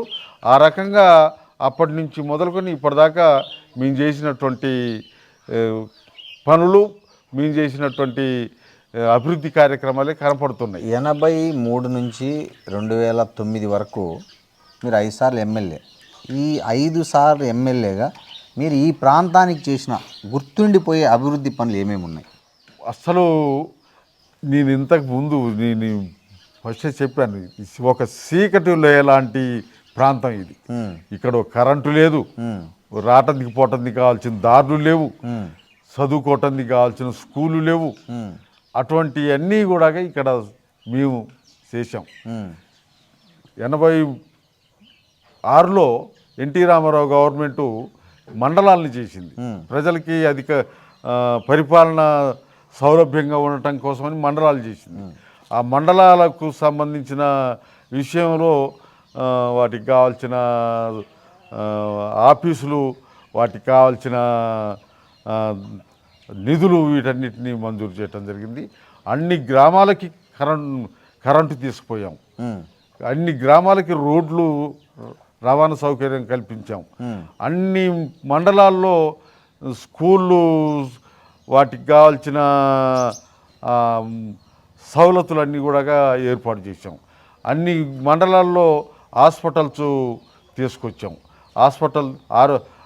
ఆరోగ్యానికి సంబంధించినటువంటి విషయంలో ఇవన్నీ కూడా మేము గవర్నమెంట్ని అడగటం, మంజూరు చేయటం ఇవన్నీ జరిగినాయి. ఇవాళ మేము ప్రత్యేకంగా కొత్తగా చూస్తున్నది ఏంటంటే 2014 నుండి జరిగినటువంటి ఎన్నికలు, ఆ ఎన్నికల్లో గెలిచినటువంటి వాళ్ళు ఇక్కడ ఏమైనా కొత్త పని చేశారంటే ఏమీ లేవు ఇప్పటి వరకు కూడా. ఆ పథకాలు కనపడుతున్నాయి, ఏ సంక్షేమ పథకాలు కనపడుతున్నాయి. ఆ సంక్షేమ పథకాలతోటి వీళ్ళు పరిపాలన కొనసాగిస్తున్నారు. అట్లా కాకుండా సంక్షేమం మీద ఆధారపడి అంతే. ఇప్పుడు కొత్తగా ఏమి లేవు. మేము ఇక్కడ నీటి వనరులకు సంబంధించినటువంటి కార్యక్రమాలు గవర్నమెంట్కి రిప్రజెంట్ చేసాం, వాటిని మంజూరు చేయించుకున్నాం. చెర్లు, లిఫ్ట్ ఇరిగేషన్స్, చెక్ డ్యాములు ఇవన్నీ చేసాం. ఈ ప్రాంతంలో ఉన్నటువంటి ఈ కాన్స్టిట్యున్సీ పరిధిలో ఉన్నటువంటి బయ్యారంకెళ్ళి నుండి పాకాలేరు, మరి పందిపంపులేరు, ఇటు ముర్రేడు, కిన్నెరసాని, ఈ నీళ్ళన్నింటినీ గోదావరిలో కలుస్తుంటే చూస్తున్నారు తప్ప అంతకున్న ముందు ఉన్నటువంటి వాళ్ళు వాటిని ఈ వ్యవసాయానికి ఉపయోగిద్దాం, ఈ ప్రాంత ప్రజలకి ఉపయోగపడే పని చేద్దాం అనేటువంటి ప్రయత్నం వచ్చాయి. అది మేము చేసాం. మా ఆధ్వర్యంలో మేము ఉన్న క్రమంలో జరిగినాయి. మీకు ఎన్టీఆర్ సంక్షోభంలో నాదెండ్ల భాస్కర్రావు ఎప్పుడైతే ఎన్టీఆర్ అమెరికా వెళ్ళినప్పుడు పార్టీ చీలి ఆయన సీఎం అయ్యారు. ఆ సందర్భంగా మీకు ఏ వర్గం నుంచి అయినా మా వైపు రండి మాకు ఓటేయండి అని అట్లాంటివి వచ్చాయి ఆఫర్లు? అటువంటి ఏమీ రాలేదు, మా జోలికి ఎవరు రాలే. ఓకే. అందరినీ తీసుకుపోయి క్యాంపుల్లో పెట్టుకున్నారు. అవును. నేను ఫ్రీగా తిరిగాను, వాళ్ళ పంచాయతీ పరిష్కారం అయ్యేదాకా ఫ్రీగా తిరిగాను. నా దగ్గరికి ఎవరు రాలేదు. మీరు అప్పుడు ఓటేశారా? నేను ఓటేయలేదు, అసెంబ్లీలో ఆ క్యాంపులు లేను. క్యాంపులో మళ్ళీ బల ప్రదర్శన చేశారు, మళ్ళీ అసెంబ్లీకి కాల్ఫర్ చేశారు గవర్నర్ ఎన్టీ రామారావు బల ప్రదర్శనలో. అవును. అప్పుడు యాక్చువల్గా అన్ని సిపిఐ సిపిఎం కూడా రామారావుకి మద్దతు ఇచ్చాయి కదా. అవును. అప్పుడు మీరు ఎటువైపు ఉన్నారు? మేము ఎటు లేము. ఓటేశారు అప్పుడు? ఓటేయలేదు అసెంబ్లీలో. ఎవరికి ఓటేయలేదు? ఎవరికి ఓటేయలేదు. ఇటు నాదేండ్లకు ఓటేయాలి, అటు ఎన్టీఆర్కి ఓటేయలే. ఓకే. మీ ఓటుతో అవసరం లేకుండానే మేము మా ఆలోచన కానీ మా పద్ధతి కానీ ఓటు వేయించుకోవాలి, మాకు ఓటు ఎందుకు వేయాలనో చెప్పేవాళ్ళం, ఇతరులకు ఓటు ఎందుకు వేయకూడదో చెప్పేవాళ్ళం. మా ఓటు అవసరమైతే ఎవరికి ఇవ్వాలనో అనేటువంటి విషయానికి వస్తే ఎవరికి ఇవ్వద్దు అనేటువంటిది మీ ఆలోచన, పార్టీ ఆలోచన. మా పార్టీ ఆలోచన. సరే, మీరు పుట్టి పెరిగిన ఊరు ఇదేనా? ఇదేనండి. ఇది అంటే అంతా ఇప్పుడు మా తాతలు నాటి నుండి ఇది ఈయన్నే ఊరు. ఈ స్థలమేనా మీది? మీరు అంటే ఇదే స్థలం. మీరు పుట్టింది పెరిగింది అంటే నేను పుట్టింది అప్పుడు ఈ నైజాం పరిపాలనలో ఉన్నటువంటి అప్పుడు క్యాంపులు పెట్టారట ఊళ్ళంతా, రజాకారులు. అవునవును. అదే ఇప్పుడు క్యాంపులు, ఆ క్యాంపులు పెట్టారట. మా ఊరు ఈ ప్రాంతంలో ఉన్న వాళ్ళందరినీ ఇల్లెందు తీసుకుపోయి, ఇప్పుడు ఇల్లెందు జూనియర్ కాలేజ్ ఉంది, ఆ ప్లేస్లో ఊళ్ళంతా తీసుకుని పెట్టారట. నేను క్యాంపులో పుట్టానట. Okay okay. ఆ క్యాంపు నేను పుట్టిన తర్వాత ఆ క్యాంపులన్నీ ఎత్తేసి అన్ని గ్రామాల వాళ్ళని, ఏ గ్రామాల వాళ్ళని ఆ గ్రామాలకు పంపించారట. ఓకే. ఇప్పుడు ఈ ఇల్లు ఇదంతా మీరు కట్టిందేనా? ఈ ఇల్లు మీరు? ఇది ఎన్టీ రామారావు గవర్నమెంట్లో నేను ఎమ్మెల్యేగా ఉన్నా, ఎన్టీ రామారావు గవర్నమెంట్లో ఇల్లు మంజూరైంది మీకు. ఇది మా ఏంటి యాజ్ ఏ అప్పుడు ఆయన బలహీన వర్గాల గృహ సముదాయం అని ఒక స్కీమ్ తెచ్చారు. అవును. ఆ స్కీమ్లో భాగంగా మీకు ఇల్లు వచ్చింది. స్కీమ్లో భాగంగా ఈ ఇల్లు వచ్చింది. అది 6,000 స్కీము. ఇప్పుడు 5 లక్షలు ఇస్తున్నారు కదా, ఇది 6,000 స్కీము. 6,000 నుండి ఆయన గవర్నమెంట్లో ఉన్నప్పుడు ఒకసారి 6,000 పోయి 8,000 అయింది. 8,000 పోయి 12,000 అయింది. 12,000 నుంచి 25,000 అయింది. అట్లా పెంచుకుంటూ వచ్చారులే కానీ అప్పుడు కట్టినటువంటి ఇండ్లు చాలా ఊరుగా ఉండేటువంటి, అప్పుడన్నీ మా ఊరంతా గడ్డి ఇండ్లతోటి ఉండేటి. అట్లా ఇది మా నాన్న పేరుతోటి నా పేరుతోటి ఇద్దరు పేర్లతో మాకు. ఇప్పుడు మా తమ్ముళ్ళు ఇదంతా మీ ఫ్యామిలీనేనా? మీ బ్రదర్స్? మా 4వ తమ్ముడు, ఆయన 3 తమ్ముడు, నా తర్వాతోడు ఈ ఇల్లు అక్కడ వచ్చింది, అవతల వచ్చింది. అట్లా ఇది కట్టుకున్నారు. కట్టిన ఇప్పుడు దీని మీద స్లాపు ఇదంతా కూడా మరి నేను ఎమ్మెల్యేనైతే మరి వచ్చేటోళ్ళు పోయేటోళ్ళు ఉంటారు కదా అని చెప్పి మా పార్టీ స్లాబ్ వేయించింది. ఓకే. ఆ వెనక ఇల్లు మీరు? అది ఇప్పుడు రాజశేఖర రెడ్డి గారి గవర్నమెంట్లో ఇందిరమ్మ పేరుతోటి వచ్చింది. ఇందిరమ్మ పేరుతోటి వచ్చింది. ఆ ఇందిరమ్మ పేరుతోటి వచ్చిన మా అబ్బాయి పేరుతోటి వచ్చింది. 5 సార్లు పైనది మాత్రం మేము సొంతంగా వేసుకున్నాం. కాదు, 5 సార్లు ఎమ్మెల్యే, సొంత ఇల్లు కూడా కట్టుకోలేరు. సరే, మీరు ఎమ్మెల్యే కదా, చాలామంది ఎమ్మెల్యేలు స్థలాలు పొలాలు కూడబెట్టుకుంటారు. సో కనీసం మీరు ఇంటి స్థలమైనా తెచ్చుకున్నారా మీ 5 టర్ముల్లో? మాకి నేను ఇంటి స్థలం నేను ఏడా ఊళ్ళో కొనలేదు, కాన్స్టిట్యున్సీ హెడ్ క్వార్టర్లో కొనలేదు, జిల్లాలో కొనలేదు. మాకు గవర్నమెంట్ ఇచ్చింది ఎమ్మెల్యేలకి ఇంటి స్థలాలు హైదరాబాద్లో. దాన్ని మా పార్టీకి ఇచ్చాను. మా పార్టీ దాన్ని ఆఫీస్ కట్టారా? అమ్మి, ఆ స్థలం అమ్మి హైదరాబాద్లో విద్యానగర్లో పార్టీ ఆఫీసు, స్టేట్ ఆఫీస్ నిర్మాణం చేయడం జరిగింది మీ డబ్బులతో మీ స్థలం డబ్బులతోటి. మీరు ఇప్పుడు హైదరాబాద్ పోతే ఎక్కడ ఉంటారు మామూలుగా? ఆ ఆఫీసులోనే ఉంటాం. ఆఫీస్లో. మీరు ఎమ్మెల్యేగా ఉన్నప్పుడు? ఎమ్మెల్యేగా ఉన్నప్పుడు క్వార్టర్స్, గవర్నమెంట్ క్వార్టర్స్ ఉన్నాయి కదా, ఎమ్మెల్యే క్వార్టర్స్, ఓకే. అందులో ఉండేవాళ్ళం. సైకిల్ మీద పోయేవాళ్ళ అసెంబ్లీకి? అంటే ఇక్కడ తిరిగేటప్పుడు సైకిల్, హైదరాబాద్లో ఎప్పుడు సైకిల్ లేదు. ఆ క్వార్టర్స్ నుంచి అసెంబ్లీ దాకా బస్సు ఉంటుంది, ఆ బస్సులో పోయేవాళ్ళం. ఆ బస్సు తొందరగా నేను తయారయ్యేటప్పటికి అది వెళ్ళిపోయింది అనుకో, ఆటో పట్టుకొని పోయేవాళ్ళం. ఓకే. లేదు అప్పుడు ఆ టైంలో ఆటో కూడా అందుబాటులో లేదు అనుకుంటే నడిచిపోయేవాడిని. మిమ్మల్ని ఎవరు పోలీసులు అడ్డగించలేదా? ఇది ఎమ్మెల్యే లోపల అసెంబ్లీలోకి గుర్తుపట్టి పంపించే వాళ్ళ? అంటే ఫస్ట్ అట్లా అందరినీ చెక్ చేసేవాళ్ళు, నన్ను కూడా చెక్ చేశారు. ఇప్పుడు గవర్నమెంట్ ఇచ్చిన కార్డు ఉంది కదా, అవును, ఆ కార్డు చూపించేవాళ్ళం, పోయేవాళ్ళు లోపల. పిఏలు అట్లా పెట్టుకునే వాళ్ళ మీరు? మాకు పిఏలు మా కార్యకర్తలే, మా నాయకులే. ఓకే. మేము ప్రత్యేకంగా పిఎల్ని ఏం పెట్టుకోలేదు. ఓకే. సరే, ఇప్పుడు మీరు ఇక్కడ వ్యవసాయం చేస్తున్నారా? ఇప్పుడు ప్రజెంట్ ఏం చేస్తున్నారు? 2009 తర్వాత మీరు 2 సార్లు ఇండిపెండెంట్గా పోటీ చేశారు కదా, 2018, 2023. మేము ఎన్నికల్లో పోటీ చేయటం 78 నుంచి ఇండిపెండెంట్గానే. అవును, చేస్తున్నారు. ఇండిపెండెంట్గానే, పార్టీగా. 2009లో 5 సార్లు వరుసగా గెలిచారు. 2009లో మీరు తెలుగుదేశం పార్టీ చేతిలో ఓడిపోయారు. ఆ ఓటమికి కారణాలు ఏమని మీరు విశ్లేషించుకున్నారా మీరు పార్టీ? 2009లో నేమో ఈ కాన్స్టిట్యున్సీ డీలిమిటేషన్ వల్ల మాకున్నటువంటి ఓటు చీలిపోవటం జరిగింది. వైరా కలిపారు కదా, వైరం. ఇప్పుడు ఇది సింగరేణి మండలం. అవును. ఇది కూడా ఇల్లెందులో ఉండే, దీన్ని తీసి వైరా కాన్స్టిట్యున్సీకి పెట్టారు. వైరా కాన్స్టిట్యున్సీలో ఉండాలి,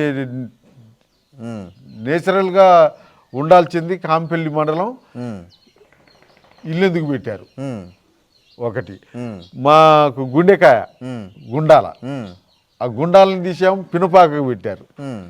అట్లా ఇదంతా ఎట్లా జరిగిందంటారు? అంటే న్యాచురల్గా జరిగిందా, లేకపోతే ఎవరైనా కుట్ర చేసి దీన్ని చీల్చారా? దీంట్లో నేచురల్ అనడానికి ఉంది, కుట్ర, పెద్ద కుట్ర ఉంది. ఎవరు చేశారు కుట్ర? కాంగ్రెస్ పార్టీ నాయకురాలు రేణుక చౌదరి 78 నుండి మొదలుకొని 78 కన్నా ముందు ఈ కాన్స్టిట్యున్సీ కమ్యూనిస్ట్ పార్టీ ఉంది. కేఎల్ నరసింహరావు గారు ఎమ్మెల్యేగా ఉండేవాడు. అప్పుడు జనరల్ వాళ్ళు ఒక ఎమ్మెల్యే ఉండేవాడు, ఈ రిజర్వ్డ్ ఒక ఎమ్మెల్యే ఉండేవాడు, ఇద్దరు ఉండేవాళ్ళు. అవును. అప్పుడు కూడా కమ్యూనిస్ట్ పార్టీకి కంచుకోట ఇది. దీన్ని 94లో ఎన్టీ రామారావు గవర్నమెంట్ ఉన్న టైంలో అప్పుడు అందరికి వచ్చినటువంటి ఆలోచన ఏంటంటే వీళ్ళని ఎట్లా ఓడియాలా, ఓడియటానికి ఏం చేయాలని అప్పుడు అందరూ ఒకటయ్యారనమాట. 94కి సంబంధించి Telugu Desam party, Congress party, CPI, CPM, BJP వీళ్ళందరూ ఒకటయ్యి సిపిఐ అభ్యర్థిగా ఉన్నటువంటి వీకబ్బాయిని గెలిపేయడం జరిగింది. వాళ్ళందరూ కలిస్తే మమ్మల్ని ఓడేటందుకు ఒక 4000 మెజార్టీ తోటి గెలిచారు. ఓకే. ఏదైతే అప్పుడు అట్లా అయింది. ఆ తర్వాత చౌదరి ఏం కుట్ర చేశారు మీ దీనికి? ఏం లేదు, ఈ వాస్తవంగా గుండాల ఈ సింగరేణి మండలం ఇల్లెందుకు ఉండాలి, ఇల్లెందుకు కాన్స్టిట్యున్సీకి ఉండాలి. ఆ కాంపెల్లి వైరాకుంటుందా, ఖమ్మంకుంటుందా ఉండాలి. అటువంటి దాన్ని తీసుకొచ్చా ఇక్కడ పెట్టి.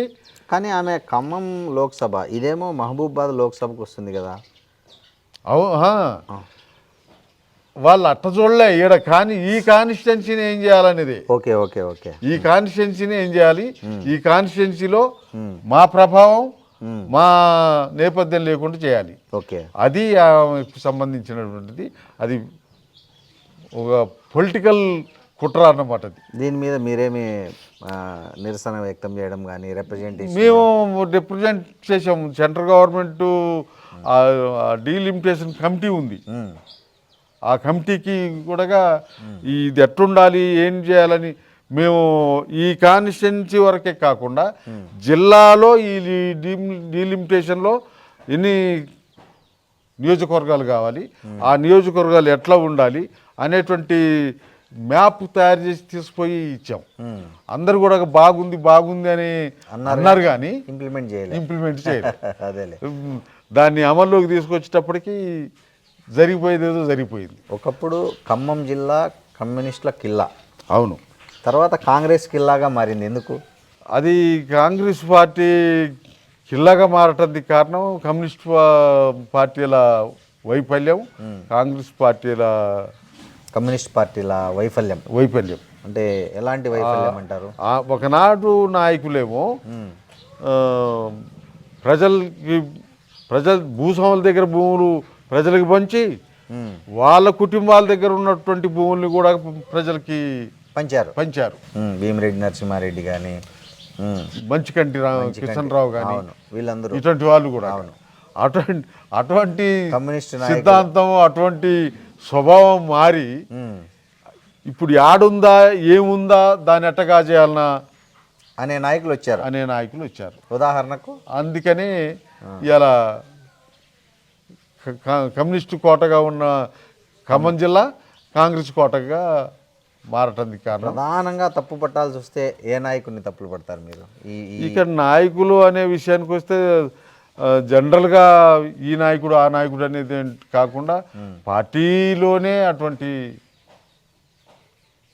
ఆలోచన రావటం, పార్టీయే ఆ రకమైనటువంటి ఇది కావటం జరిగింది. ఈ పరిస్థితుల్లో కమ్యూనిస్టుల పార్టీల ఉనికి రోజు రోజుకు భారతదేశంలోనే తగ్గిపోతుంది, ముఖ్యంగా తెలంగాణలో కాకుండా. సో భవిష్యత్తులో కమ్యూనిస్టు పార్టీలు బలపడే అవకాశం ఉందా, లేదా కొద్ది ప్రభావాన్ని కూడా కోల్పోయే అవకాశం ఉందా? మేమైతే ఇంకా ఆ నమ్మకంతో ఉన్నాం. బలపడుతుంది, వీళ్ళందరూ కూడా అలర్ట్ అవుతారు. మొత్తానికి ఈ వ్యవస్థలో ఉన్నటువంటి ఈ బూర్జో స్వభావం కలిగినటువంటి వాళ్ళందరి తీరి ఆ వాతావరణాన్ని తీసుకొస్తుంది అనేటువంటి నమ్మకంతో ఉన్నాం. దానికి అన్ని కమ్యూనిస్ట్ పార్టీలు అన్నీ కలవాలి, ఆ ప్రయత్నం జరుగుతుంది. అది జరుగుద్ది అని మేము అనుకుంటున్నాం. జరగడానికి కావాల్సినటువంటి పద్ధతిలో మేము ఆలోచిస్తున్నాం. సార్, ఈ మధ్య కాలంలో మావోయిస్టుల పైన కేంద్ర ప్రభుత్వం ఎలా కత్తి కట్టిందో చూసాం. ఎంతమంది అడవుల్లో అకాల మరణాలు చెందారో చూసాము. ఈ నేపథ్యంలో ఎవరైతే మావోయిస్టు పార్టీకి ముఖ్యంగా నాయకత్వం వహిస్తున్నారో వాళ్ళలో ప్రధానంగా మన తెలుగు రాష్ట్రాలకు సంబంధించిన వాళ్ళు మల్లోజులు కావచ్చు, ఆశన్న కావచ్చు, ఇట్లాంటి వాళ్ళు ఆయుధాలు వదిలేసి ప్రభుత్వం లొంగిపోయారు. ఈ పరిణామాన్ని మీరు ఎట్లా చూస్తారు? పార్టీగా కానీ రాజకీయంగా కానీ 83 నుండి మొదలుకొని చూస్తున్నటువంటి క్రమంలో ఈ చీలికలు పేలికలు అవుతున్నటువంటి క్రమంలో మేము ఈ ఉద్యమం ప్రజలకు ఉపయోగపడుతుంది, ప్రజలకి చైతన్యాన్ని అందిస్తుంది అనేటువంటి భావంతో పనిచేస్తూ వచ్చాము. వీళ్ళు ఇప్పుడు మావోయిస్టులు షేర్ మజుందారు నాయకత్వంలో, షేర్ మజుందారు ఆలోచనతోటి వాళ్ళు పనిచేస్తున్నటువంటి టైంలో ఇప్పుడు మావోయిస్టులు అప్పుడు పీపుల్స్ వార్, అవును, ఈ పీపుల్స్ వారుగా ఉన్నప్పుడు మేము ఎప్పుడైతే ప్రజలతోటి పనిచేయాలి, ప్రజలు ఉండాలి, ప్రజల్లో ఉండాలి అనేటువంటి ఏదైతే మేము అనుకున్నామో దాన్ని వాళ్ళు వ్యతిరేకిస్తూ వచ్చారు.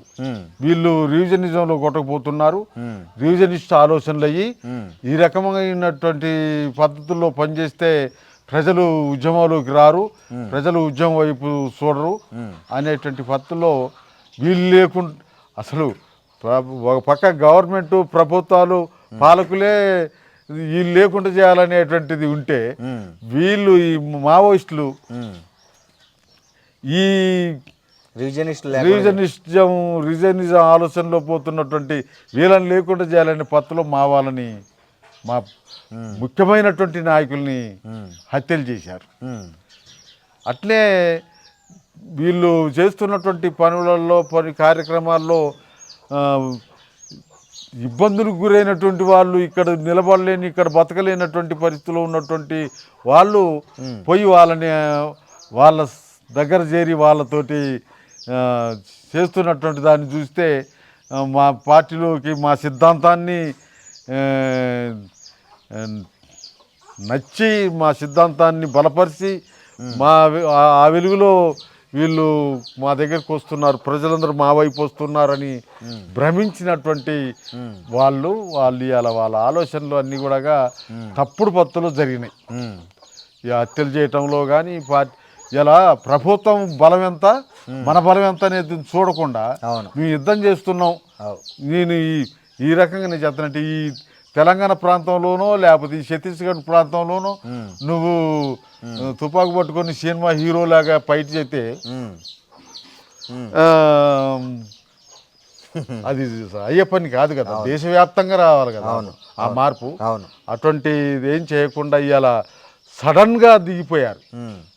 సడన్గా దిగిపోయి చర్చలు వాళ్ళు చర్చలు పిలిచినాడేమో నీతోటి ఏంద్రమా అని అన్నారు. ఇవాళ మేము మాట్లాడేందుకు వస్తాం అంటే వాడు ఒప్పుకోలేదు, సెంట్రల్ గవర్నమెంట్ ఒప్పుకోలేదు, వాళ్ళు దిగిరాలే. వాళ్ళు ఈ 2026 మార్చి నాటికి అసలు లేకుండా చేస్తామనే నినాదంతో మొదలయ్యాడు. ఏదైతే మొత్తానికి హెవీ రిప్రెషన్ తీసుకొచ్చి దుర్మార్గమైనటువంటి పత్తులు చేశారు. ప్రభుత్వం వైపు నుండి అంత దుర్మార్గం సరైంది కాదు. చీకటి ఇది కర్రెగుట్టలు ఇవన్నీ కూడా మరి వాళ్ళ స్థావరాలు అంటున్నారు, మావోయిస్టుల స్థావరాలు. వాళ్ళ స్థావరాలు ఎవరి స్థావరాలు? ఆడ ప్రజలు ఉన్నారు, ప్రజలు జీవిస్తున్నారు. దాని మీద దాడి చేసి మావోయిస్టులను లేకుండా చేస్తాం, నక్సలైట్లను లేకుండా చేస్తాం అనేటువంటి మాట ఏదైతుందో తప్పుడు మాట. వాళ్ళ ప్రజల అవసరాలు ఏంటో చూడాలి కదా. ప్రజల అవసరాలు ఏంటో చూడకుండా ఆడ నక్సలైట్లు ఉన్నారు, నక్సలైట్లను నిర్మూలిస్తాం, నక్సలైట్లను లేకుండా చేస్తాం అనేటువంటి ఏదైతే తప్పు. వీళ్ళు లొంగిపోవడం కరెక్టేనా? ఆ టైంలో ఇప్పటిదాకా బీరాలు తీసినటువంటి వీళ్ళు యుద్ధం చేయటమే మా పని, మేము యుద్ధమే చేస్తాం అన్నటువంటి వాళ్ళు సడన్గా దిగిపోయి ఇలా తుపాకులతో సహా దిగిపోయి ఇది చేయటం కరెక్ట్ కాదు. నువ్వు రహస్య పార్టీ, కమ్యూనిజం అంటేనే రహస్యంగా బతకాల్సింది. ఆ కమ్యూనిజాన్ని ముందుకు తీసుకుపోవటానికి నువ్వు ఏ పద్ధతుల్లో అనుసరించాలనో దానికి తగిన పద్ధతిలో టెక్నికల్ పద్ధతులు ఇది తీసుకోవాలి. ఇలా టెక్నిజం పెరిగి నువ్వు ఏడున్నో చూస్తాడు, వాడు ఢిల్లీలో ఉండి నువ్వు ఏడుండవో చూస్తాడు. అటువంటి టెక్నిజం పెరిగిన తర్వాత నువ్వు దాన్ని ఎట్లా అధిగమించాలనో లేకుండా సప్పున దిగిపోయి తుపాకులతోటి ఇదయ్యావు. ఒకవేళ తుపాకులు ఇస్తే ఇచ్చినావు, కానీ నిన్ని చంపటం కోసం ప్రకటించినటువంటి ఇది ఏదైతుందో సాయం, ఒకవేళ పోలీసులే ఎన్కౌంటర్ చేస్తే ఆ 6 కోట్ల రూపాయలు పోలీసులకి ఇచ్చేటి ఇవాళ నీకు ఇచ్చారు. నువ్వు లొంగిపోయినావు కాబట్టి, నువ్వు చేతులు ఎత్తేసినావు కాబట్టి నీకు ఇచ్చారు. నువ్వు అవి తీసుకోవటం తప్పు. తీసుకోండి ఒకటి. అదే సమయంలో అందరూ వచ్చినరా లేదా అంటే ఇంకా కొంతమంది ఇంకా అక్కడ చేరి బీరాలు తీస్తూనే ఉన్నారు. వాళ్ళు బీరాలు తీయటం కరెక్ట్ కాదు, ఈయన లొంగిపోవటం కరెక్ట్ కాదు. ఏదన్నా ఉంటే ప్రజల నుండి ఆ వాతావరణాన్ని తీసుకురావాలి, ప్రజల నుండి ప్రభుత్వం మాట్లాడే వాతావరణం తీసుకురావాలి. అటువంటిది కాకుండా సప్పున ఇదో పాము నెత్తిన తెల్ల ఉసిరి పెడితే ఇదైనట్టుగా ఇదైంది. తప్పు, వాళ్ళది తప్పు. వీడు దుర్మార్గమైనటువంటి పత్తుల్లో ఎమర్జెన్సీ లాంటి వాతావరణాన్ని తీసుకొచ్చాడు. ఎమర్జెన్సీ నాడు ఇందిరాగాంధీ అన్నది కమ్యూనిస్టులు లేకుండా చేస్తా అని, ఇప్పుడు నేను నక్సలైట్ లేకుండా చేస్తాను అంటాడు. ఆమె కలలుగా అన్నది ఆ కమ్యూనిస్టులు చెడిపోయో బాగుపడో మొత్తానికి బతికున్నారు. ఇప్పుడు కూడా ఆ పత్తులోనే నక్సలైట్ బతికుంటుంది. వ్యవస్థలో మార్పు కావాల్సినటువంటి పద్ధతుల్లో దాన్ని ముందుకు తీసుకుపోతాం. ఓకే, ఆ నమ్మకంతో మేము పనిచేస్తున్నాం సార్. ఇంకోటి, ఈ మధ్య కాలంలో ఏదైతే ఎస్సీ వర్గీకరణ జరిగిందో, ఎస్టీల్లో కూడా వర్గీకరణ జరగాలి, ఎస్టీల్లో కూడా మెజారిటీ రిజర్వేషన్లు కొంతమంది అనుభవిస్తున్నారు, కొన్ని ఎస్టీలు అయితే వాటి దరిదాపుల్లోకి కూడా పోయే పరిస్థితి లేదు అని ఒక ఆర్గ్యుమెంట్ మొదలైంది ఈ మధ్య కాలంలో. మీ వైఖరి ఏంటి, మీ స్పందన ఏంటి దాని మీద? వాస్తవంగా మేము మా పార్టీగా మేము ఇచ్చేటువంటి సందేశం ఏంటంటే, ఇప్పుడు వాళ్ళు ఎక్కడి నుంచో వచ్చారు, ఎప్పుడో కలిపారు, కావాలని చేసిన అని ఈ ఎస్టీకి సంబంధించినటువంటి మేధావులు మాట్లాడుతున్నారు. అది నిజమే, జరిగింది. అటువంటి పరిస్థితి జరిగింది, అట్నే జరిగింది. కానీ ఇవాళ వాళ్ళని ఎలగొట్టి వీళ్ళకే కావాలా అన్ని హక్కులు అనేటువంటి దాని విషయానికి వస్తే అది అయ్యే పని కాదు. కాబట్టి మేమేమంటున్నామంటే, కనీసం వాళ్ళలో ఇప్పుడు ఎస్సీ వర్గీకరణ చేశారు కదా, ఏబిసిడిగా, ఈ ఎస్టీఎల్ని కూడా ఏబిసిడీలుగా వర్గీకరణ చేసి వీళ్ళకుండే హక్కుల్ని వీళ్ళకు, వాళ్ళకుండే హక్కుల్ని వాళ్ళకు చేయాలనేటువంటి మా పార్టీ అవగాహన, మా పార్టీ. మీరు దానికి ఏదైనా నాయకత్వం వహించే అవకాశం ఉందా ఈ ఇష్యూ మీద? మేము మా పద్ధతిలో మేము దాన్ని చెప్తున్నాం. ఓకే, ఆల్రెడీ మొదలు పెట్టారు. మాది ఆల్రెడీ ఏబిసిడి వర్గీకరణ చేయాలని చెప్పి. ఎవరు మేజర్గా ఎస్టీ రిజర్వేషన్ ఎక్కువ లబ్ధి పొందుతున్నారు మీ ఎస్టీ రిజర్వేషన్లో? నిజంగానే ఇక్కడ పుట్టి ఇక్కడ పెరిగినటువంటి ఆ ఏజెన్సీలో బతుకుతున్నటువంటి కోయ, కొండరెడ్డి, ఈ నాయకపోలు అనేటువంటి వాళ్ళు ఇంకేదో ఉన్నారు. వాళ్ళు మొత్తానికి బాగా ఇంకా వెనకబడి ఉన్నారు. వాళ్ళకు సంబంధించినటువంటి విషయానికి వస్తే నష్టపోతున్నటువంటిది. ఎక్కడి నుంచో రాజస్థాన్, మహారాష్ట్ర ఆ ప్రాంతం నుంచి వచ్చినటువంటి వాళ్ళు ఇక్కడ ఈ లంబాడా, ఈ బంజారా అనేటువంటి వాళ్ళు వచ్చి ఇక్కడ ఈ ప్రాంతంలో ఉన్నారు, ఎక్కువ లబ్ధి పొందుతున్నారు.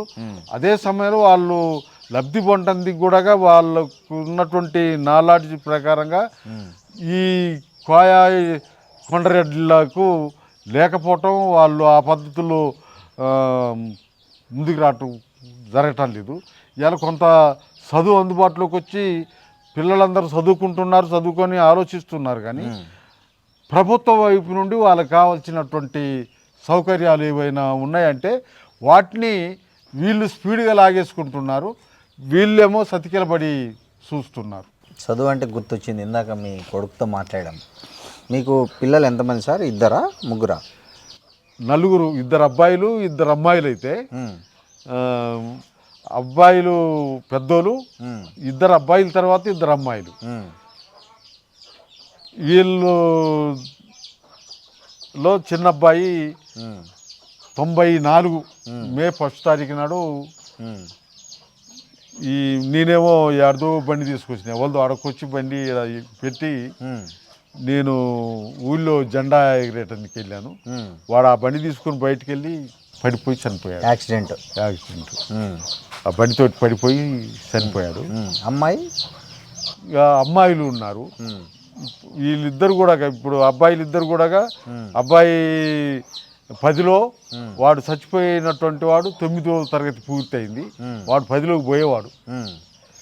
వీళ్ళు కూడా గవర్నమెంట్ స్కూల్లే, గవర్నమెంట్ స్కూల్లే. మళ్ళీ 2 అమ్మాయిలు వాళ్ళు ఇప్పుడు ఒక అమ్మాయి, పెద్ద అమ్మాయి టీచరు, చిన్న అమ్మాయి ఏమో యూనివర్సిటీ ప్రొఫెసర్. ఏ యూనివర్సిటీ? మనం హైదరాబాద్ ఉస్మానియా యూనివర్సిటీ. ఓకే. అందులో ఇక్కడి నుంచి ఈ ఊళ్ళో నుంచి మొదలుకొని జిల్లా నుంచి రాష్ట్రం దాకా వెళ్ళారు. అమ్మాయిలను బాగా చదివించారు, కొడుకును మరి ఇంటర్కి ఎందుకు ఆపేశారు?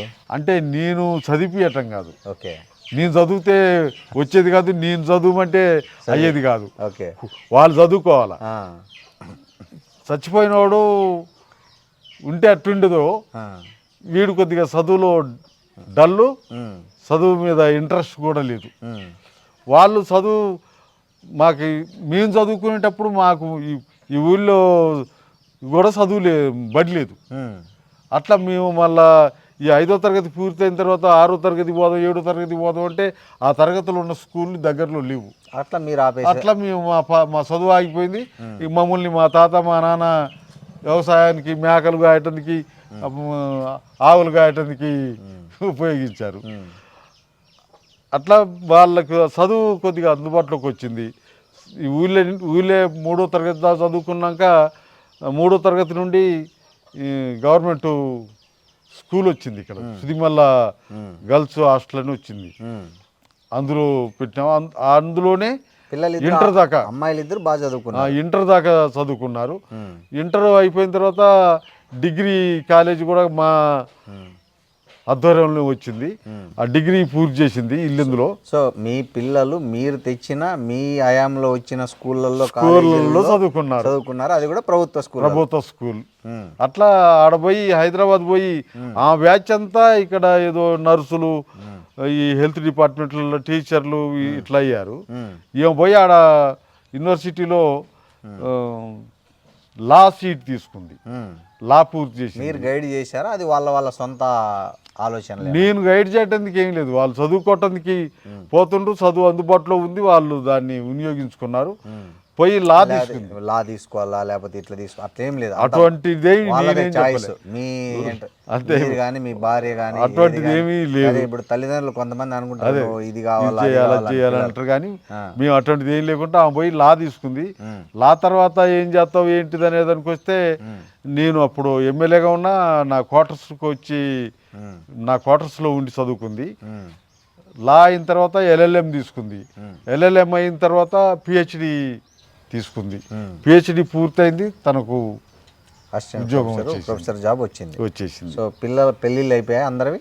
పెద్ద అమ్మాయికి పెళ్ళి అయింది, ఆమెకు 2 పిల్లలు, అబ్బాయి అమ్మాయి. అల్లుడు ఏం చేస్తారు? ఆయన వ్యవసాయమే, ఆమె టీచర్. పెద్ద అమ్మాయి టీచర్. మీరు చూసిన సంబంధమా వాళ్ళు సెలెక్ట్ చేసుకున్నారు? వాళ్ళు సెలెక్ట్ చేసుకున్నారు, మీరేం కాదు. ఇప్పుడు పెద్ద అబ్బాయి ఉన్నాడు. పెద్ద అబ్బాయికి మేము చూసి మా పార్టీ నాయకుడు అమ్మాయిని చేశాం. అబ్బాయికి 2 అమ్మాయిలు, 1 అబ్బాయి. ఇప్పుడు ఆ అమ్మాయిలు, ఒక అమ్మాయి లా పూర్తి చేసింది, LLM చేయటానికి ప్లాన్ చేస్తుంది. చిన్న అమ్మాయి ఏమో సైకాలజీ సైకాలజీ చేస్తుంది. అనంతపురంలో యూనివర్సిటీలో. SK యూనివర్సిటీలోనా? ఏం అంత దూరం వెళ్ళారు? సీట్ ఆడొచ్చింది. గవర్నమెంట్ ఫ్రీ సీట్ కదా, మనం డబ్బులు పెట్టి తీసుకునేది కాదు కదా. అట్లా సీట్ ఆడొచ్చింది, అక్కడ పోయి చేస్తుంది. ఇది లాస్ట్ ఇయర్ అయిపోద్ది. తర్వాత ఆమె పెళ్ళి. మనవరాళ్ళ పరిస్థితి? వాళ్ళే మనవరాళ్ళు. ఓకే. ఇప్పుడు మీ అబ్బాయి వాళ్ళ పిల్లలు. ఓకే. ఇప్పుడు వాళ్ళ అబ్బాయి డిగ్రీ, ఇప్పుడు మన మనుగూరు దగ్గర డిగ్రీ కాలేజ్ ఉంది, గవర్నమెంట్ కాలేజ్, అక్కడ చదువుతారు. అమ్మాయి పెద్ద అమ్మాయికి సంబంధించి అబ్బాయి ఏమో 10వ తరగతి, అమ్మాయి ఏమో ఇంటర్ సెకండ్ ఇయర్ నడుస్తుంది. చూస్తుంటే ఒక మామూలు ఆర్డినరీ ఫ్యామిలీ, అంటే ఒక స్కూల్లో ఒక 4th క్లాస్ ఎంప్లాయీ ఫ్యామిలీ అంటే అతి సాధారణ జీవితం గడుపుతున్నారు. ఇవాళ రేపు ఆడవాళ్ళు ఎట్లున్నారంటే, నాకు అది కావాలి, బంగారు కావాలి, లేకపోతే చీరలు కావాలి, ఇన్ని నగలు కావాలి, ఆ వస్తువులు కావాలి, ఇంట్లోకి మిక్సీ కావాలి, గ్రైండర్ కావాలి, ఇవన్నీ అడుగుతారు కదా. మీ భార్య నుంచి ఎప్పుడైనా అట్లాంటి డిమాండ్లు ఏమైనా వచ్చాయా మీకు? మా భార్య నుంచి కానీ, మా కుటుంబం నుంచి కానీ, మా పిల్లల నుంచి కానీ అటువంటి ఆలోచనలు, అటువంటి కోరికలు ఎప్పుడూ రాలేదు. రాకపోవటానికి కారణం, మనం వెనకబడినటువంటి వాళ్ళం, పేదరికంలో ఉన్నటువంటి వాళ్ళం. ఇలా ఈ పదవి వచ్చింది కాబట్టి పదవిని చూసుకొని చేస్తే మరి అది జరిగే పని కాదు. అదే సమయంలో నా నేపథ్యం కానీ మా పార్టీ నేపథ్యం కానీ సంపద పెంచుకున్న వాళ్ళు కానీ సంపద ఉన్నటువంటి వాళ్ళు కానీ వాళ్ళ దగ్గర సంపద ఎట్లా పోగైంది, వాళ్ళు సంపదను ఎట్లా పోగు చేసుకుంటున్నారు అనేటువంటి దానికి వస్తే ఇదంతా కూడా మోసపూరితమైనటువంటి పద్ధతుల్లో దోపిడీ ఆలోచనలతోటి వచ్చేటువంటిది. అట్లా చేస్తున్నటువంటి పద్ధతుల్లో ఉన్న దాన్ని మేము వ్యతిరేకిస్తూ వస్తున్నటువంటి వాళ్ళం ఇవాళ అవకాశం వచ్చింది కదా అని చెప్పి నా కోసం నా కుటుంబం కోసం ఆలోచిస్తే నాకు ఓట్లు వేసినటువంటి వాళ్ళ పరిస్థితి అంత ఏంటి? నాకు ఓట్లు వేసినటువంటి వాళ్ళు, నాకు ఓట్లు ఇచ్చినటువంటి వాళ్ళందరూ కూడా ఇంకా దీనస్థితిలో ఉన్నారు. వాళ్ళు అటువంటి వాళ్ళు ఉంటే వాళ్ళ గురించి ఆలోచించాల్సినటువంటి విషయానికి వస్తే నేను అందులో భాగమే, నా కుటుంబం కూడా వాళ్ళందరిలో భాగమైనటువంటిది. సరే, మీరు ప్రజల గురించి ఇంత ఆలోచిస్తున్నారు. ఏ ప్రజలైతే మిమ్మల్ని 5 సార్లు గెలిపించారో అదే ప్రజలు మిమ్మల్ని వరుసగా 3 సార్లు ఓడించారు. అప్పుడు ఎట్లా ఫీల్ అయ్యారు? ఓడిపోవటానికి కలిగినటువంటి విషయానికి వస్తే 94లో ఓడిపోయాము. అది పొలిటికల్గా అందరు కలిసి మమ్మల్ని ఓడించడానికి చేసినటువంటిది. అందరూ అంటే ఎవరెవరు? అన్ని పార్టీలు ఈడ ఉన్నటువంటి అన్ని పార్టీలు అందరికీ మా మీద ఎందుకంత అనే దానికి వస్తే హల్చల్ పద్ధతుల్లో అన్నీ సాగించుకుంటారు. ఆ హల్చల్ పద్ధతులు మేము ఉంటే కొద్దిట్టట్లేదు. అందుకనే వాళ్ళు వీళ్ళు లేకుంటే మనం ఇది చేసుకోవచ్చు అది చేసుకోవచ్చు కదా అనేటువంటి పద్ధతుల్లో అన్ని పార్టీలకు సంబంధించినటువంటి క్యాడర్ కానీ నాయకత్వాలు కానీ తయారయ్యి 94లో ఒక 4000 మెజార్టీతో గెలిచి మమ్మల్ని ఓడించారు. ఓకే.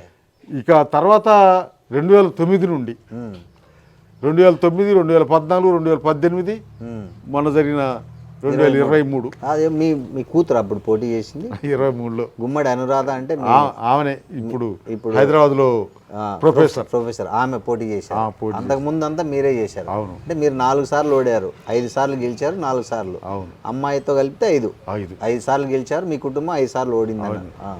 ఓకే. ఇది మా కుటుంబానికి సంబంధించినటువంటి విషయంగా చూడొద్దు, పార్టీగా చూడాలి. పార్టీ అవును. అట్లా మేము ఓడిపోవటానికి కారణం మా ఏంటి అనే దానికి ఈ డీలిమిటేషన్లో ఈ కాన్స్టిట్యున్సీని 3 ముక్కలు చేశారు. మాకున్నటువంటి ఓట్లు చీలిపోయినాయి. 7 ఉన్నటువంటి ఓట్లు మాకు ఇప్పుడు సరిపోయే పరిస్థితి లేదు. అట్లే ఇప్పుడు ఈ మండలం సింగరేణి మండలం దీన్ని వైరగా పెట్టారు. వైరలో ఉండాల్సినటువంటి కాంపెల్లిని తీసుకొచ్చి ఇల్లెందుకు పెట్టారు. కాంపెల్లి మండలంలో మాకు మా ప్రభావమే చాలా తక్కువ. గుండాల మండలం అనేటువంటిది కంప్లీట్ మా ప్రభావం ఉన్నటువంటిది. ఆ ప్రజలందరూ మా ప్రజలు. ఆ మండలాన్ని ఏమో పినపాక నియోజకవర్గాన్ని పెట్టారు. అట్లా మా ఓట్లు చీలిపోవటం, ఈడున్న ఓట్లు మాకు సరిపోకపోవటం, మేము ఓడిపోవటానికి కారణమయ్యాయి. అది కుట్ర అనొచ్చు, రాజకీయం అనొచ్చు, ఏదన్నా అనొచ్చు, మొత్తానికి అది జరిగింది. సార్, ఇక్కడి ఈ ఎమ్మెల్యేలు జనరల్గా చాలామంది అభివృద్ధి పనులప్పుడు పైరవీలు చేసుకుంటుంటారు, కమిషన్లు తీసుకుంటుంటారు మామూలుగా ప్రతి కాంట్రాక్టర్ దగ్గర నుంచి. దీంట్లో నుంచి మీకు అట్లా ఎప్పుడూ ఆఫర్లు రాలేదా? అంటే కాంట్రాక్టర్లు కానీ అధికారులు కానీ మీ దగ్గరికి వచ్చి, సార్ ఈ రోడ్డు పని జరుగుతుంది, దీంట్లో ఇంత తీసుకోండి, లేదా ఈ బ్రిడ్జి కడుతున్నాము, దాంట్లో ఇంత తీసుకోండి అనే ఒక ఈ నెల రాజకీయ జీవితంలో ఎప్పుడైనా అట్లాంటి పరిస్థితి ఎదుర్కొన్నారా మీరు? మేము దానికి కంప్లీట్ వ్యతిరేకంగా ఉంటుంది. పనులు మంజూరు చేయించే విషయంలో వెంటబడే వాళ్ళం, అధికారుల దగ్గరికి పోయి వాటిని మంజూరు చేయించుకొచ్చే వాళ్ళం. పనులు వచ్చిన తర్వాత టెండర్లు అయ్యేటప్పుడు డిపార్ట్మెంట్ వాళ్ళు పర్సంటేజీలు ఆశించేవాళ్ళు, కాంట్రాక్టరు ఇంతో అంతో మిగిలించుకోవడం కోసం చూసేవాళ్ళు.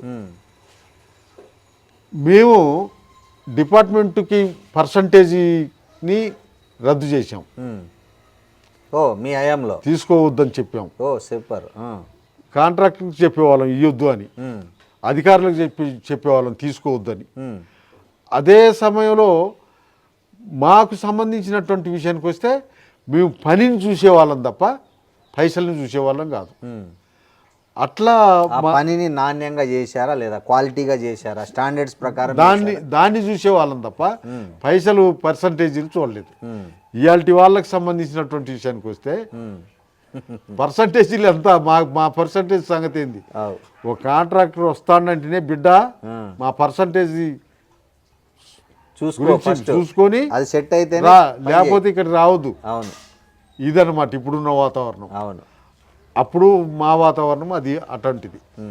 ఆ పద్ధతిలో ఉండేవాళ్ళం. ఇప్పుడు జనరల్గా ఈ ఎమ్మెల్యేలు అంటే ఆ కాన్స్టిట్యున్సీలో ఎంఆర్ఓ ఎవరు ఉండాలా, ఎస్ఐ ఎవరు ఉండాలా, సిఐ ఎవరు ఉండాలా, డిఎస్పి ఎవరు ఉండాలా, లేకపోతే ఇతర ఇంజనీర్లు ఎవరు ఉండాలా అనేది వాళ్ళ ట్రాన్స్ఫర్లు, ప్రమోషన్లు అన్నిట్లో జోక్యం చేసుకుంటారు. మీరు కానీ మీ ఫ్యామిలీ కానీ ఎప్పుడైనా అట్లాంటి లేదా మీ దగ్గరికి వచ్చి సార్ నాకు ఈ పోస్ట్ ఇప్పించండి లేకపోతే నేను ఇక్కడికి వస్తా అట్లా కూడా డబ్బులు ఇచ్చే వాళ్ళు ఉంటారు కదా మామూలుగా, అట్లాంటి ఇప్పుడు అదే ఇప్పుడు ఈ ఒక ఎస్ఐ మారాలి, ఎస్ఐ రావాలి అంటే వచ్చేవాడు డబ్బులు ఇవ్వాలా, పోయేవాడు కూడా డబ్బులు ఇచ్చి పైరో చేసుకొని పోతాడు. అటువంటి సిచ్యువేషన్ మా హాయంలో ఎప్పుడూ జరగలేదు. 78 నుండి మొదలుకొని మన 2009 దాకా కూడా జరగలే. మా ఎంబటి గన్మెన్లు, సెక్యూరిటీ సిబ్బంది ఇటువంటి వాళ్ళు ఎవరు ఉండేవాళ్ళు కాదు. మీరు గన్మెన్ తీసుకోలేదా? మేము వద్దంటే పంపించేవాళ్ళు, మాకు అవసరం లేదంటే కూడా పంపించేవాళ్ళు ఒక ఇద్దరిని. వాళ్ళు నా దగ్గర వచ్చి ఏం చేస్తారు, నా దగ్గర ఖాళీగా ఉండాలా. ఇప్పుడు మీతో ఎట్లా ట్రావెల్ చేసేవాళ్ళు? కారు ఉండేది కాదు, వాళ్ళు మీతో పాటు ఎట్లా వచ్చేవాళ్ళు? అందుకని వాళ్ళు నేను నడిచిపోయిన కాడికి వాళ్ళు నడిచి రావాలా, నేను బస్సు ఎక్కితే వాళ్ళు బస్సు ఎక్కాల. ఈ పద్ధతిలో జరిగేది. ఒకటి నా దగ్గరికి వచ్చినటువంటి వాళ్ళు దర్జాగా రెస్ట్ తీసుకునేవాళ్ళు, ఇంటి పనులు చూసుకునేవాళ్ళు, నా దగ్గరికి పోటీ పడి దరఖాస్తులు పెట్టుకునేవాళ్ళు. అంటే పని ఉండదు కాబట్టి రావాలని. నేనేమో వద్దని చెప్పేవాని, గవర్నమెంట్ ఏమో పంపిస్తుండేది, వాళ్ళు రావటానికి పైరలు చేసుకునేటోళ్ళు. ఎందుకు అంటే మీ దగ్గర ఏం లాభం ఉండదు కదా, పని ఏమి ఉండదు కదా. నా ఎంబడి తిరిగే అవసరం లేదు కదా, పోయి ఇంటికాడ కూర్చోవచ్చు కదా, ఇంటి పని చూసుకోవచ్చు కదా. ఇది వాళ్ళ అట్లా ఇదే ఇది. ఇప్పుడున్న ఎమ్మెల్యేలకి జీబులు వేసుకొని కార్లు వేసుకొని వెనక ముంగట పోతున్నారు సెక్యూరిటీ. అది ఎందుకు అవసరమా అనే దానికి వస్తే అవసరం ఏం లేదు, డిగ్నిటీ మెయింటైన్ చేసుకోవటం కోసం దాన్ని అది చేసుకోవటం. మాకేమో అటువంటిది అవసరం లేదు. మేము యాడికి పోయినా మా జనం మాకు కనపడేటోళ్ళు, మా జనం మా దగ్గరకు వచ్చేటోళ్ళు. వీళ్ళుంటే వీళ్ళు పక్కనుంటే దూరంగా నిలబడాల ప్రజలు. సార్ మీరు ఇప్పుడు మొత్తం ఫ్యామిలీలో మీకు 2 ఆడపిల్లలు, ఒక కోడలు, మనవళ్ళు, మనవరాళ్ళు ఉన్నారు కదా, మొత్తం మీ ఫ్యామిలీలో అందరికి కలిపి ఎంత బంగారం ఉంటుంది సార్? బంగారం నా చెవులకి మా తాత గుట్టించిన బంగారం పోగులనే అమ్మేసుకున్నా. ఎందుకు అమ్మేసుకున్నారు? ఇంట్లో గడవక. ఎప్పుడు, ఏ సంవత్సరము? ఈ 60 కన్నా ముందు అమ్మేసుకున్నాం.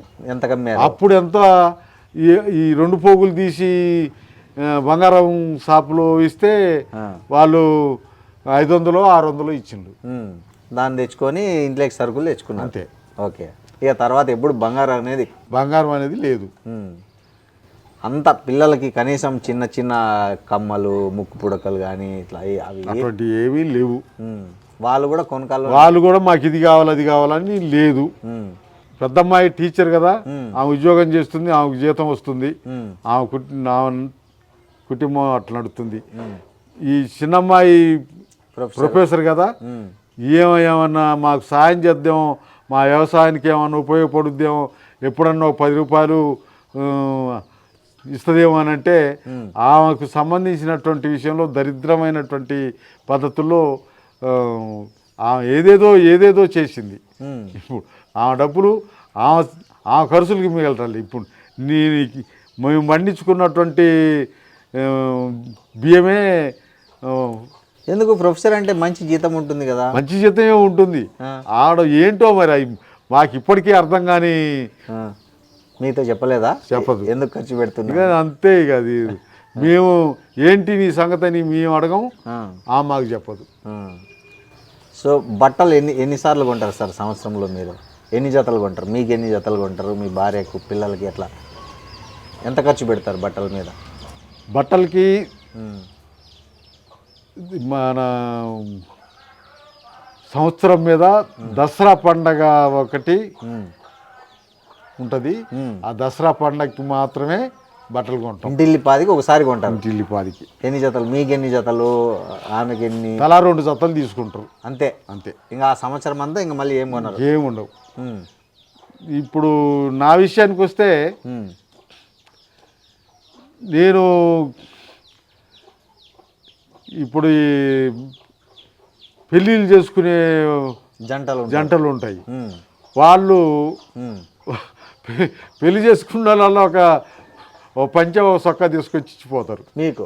నాకు అవే మీకు ఎక్కువ అవి నాకు నడుతారు. నాకు ప్రత్యేకంగా మళ్ళీ కొనాల్సిన అవసరం లేదు. ఓకే, నేను కొనేది ఏదంటే ఈ లుంగీలు, ఈ డ్రాయరు, బనీన్, అంతే. ఇంతే. షర్ట్లు అవి వాళ్ళే గిఫ్ట్ ఇస్తారు పెళ్ళికి ఉంటాయి. అట్లా జరుగుతుంటుంది. మీ భార్యకి ఇప్పటి వరకు మీరు ఏదైనా ప్రేమతో కొనిచ్చారా ఈ ఇన్నేళ్ళ దాంపత్య జీవితంలో?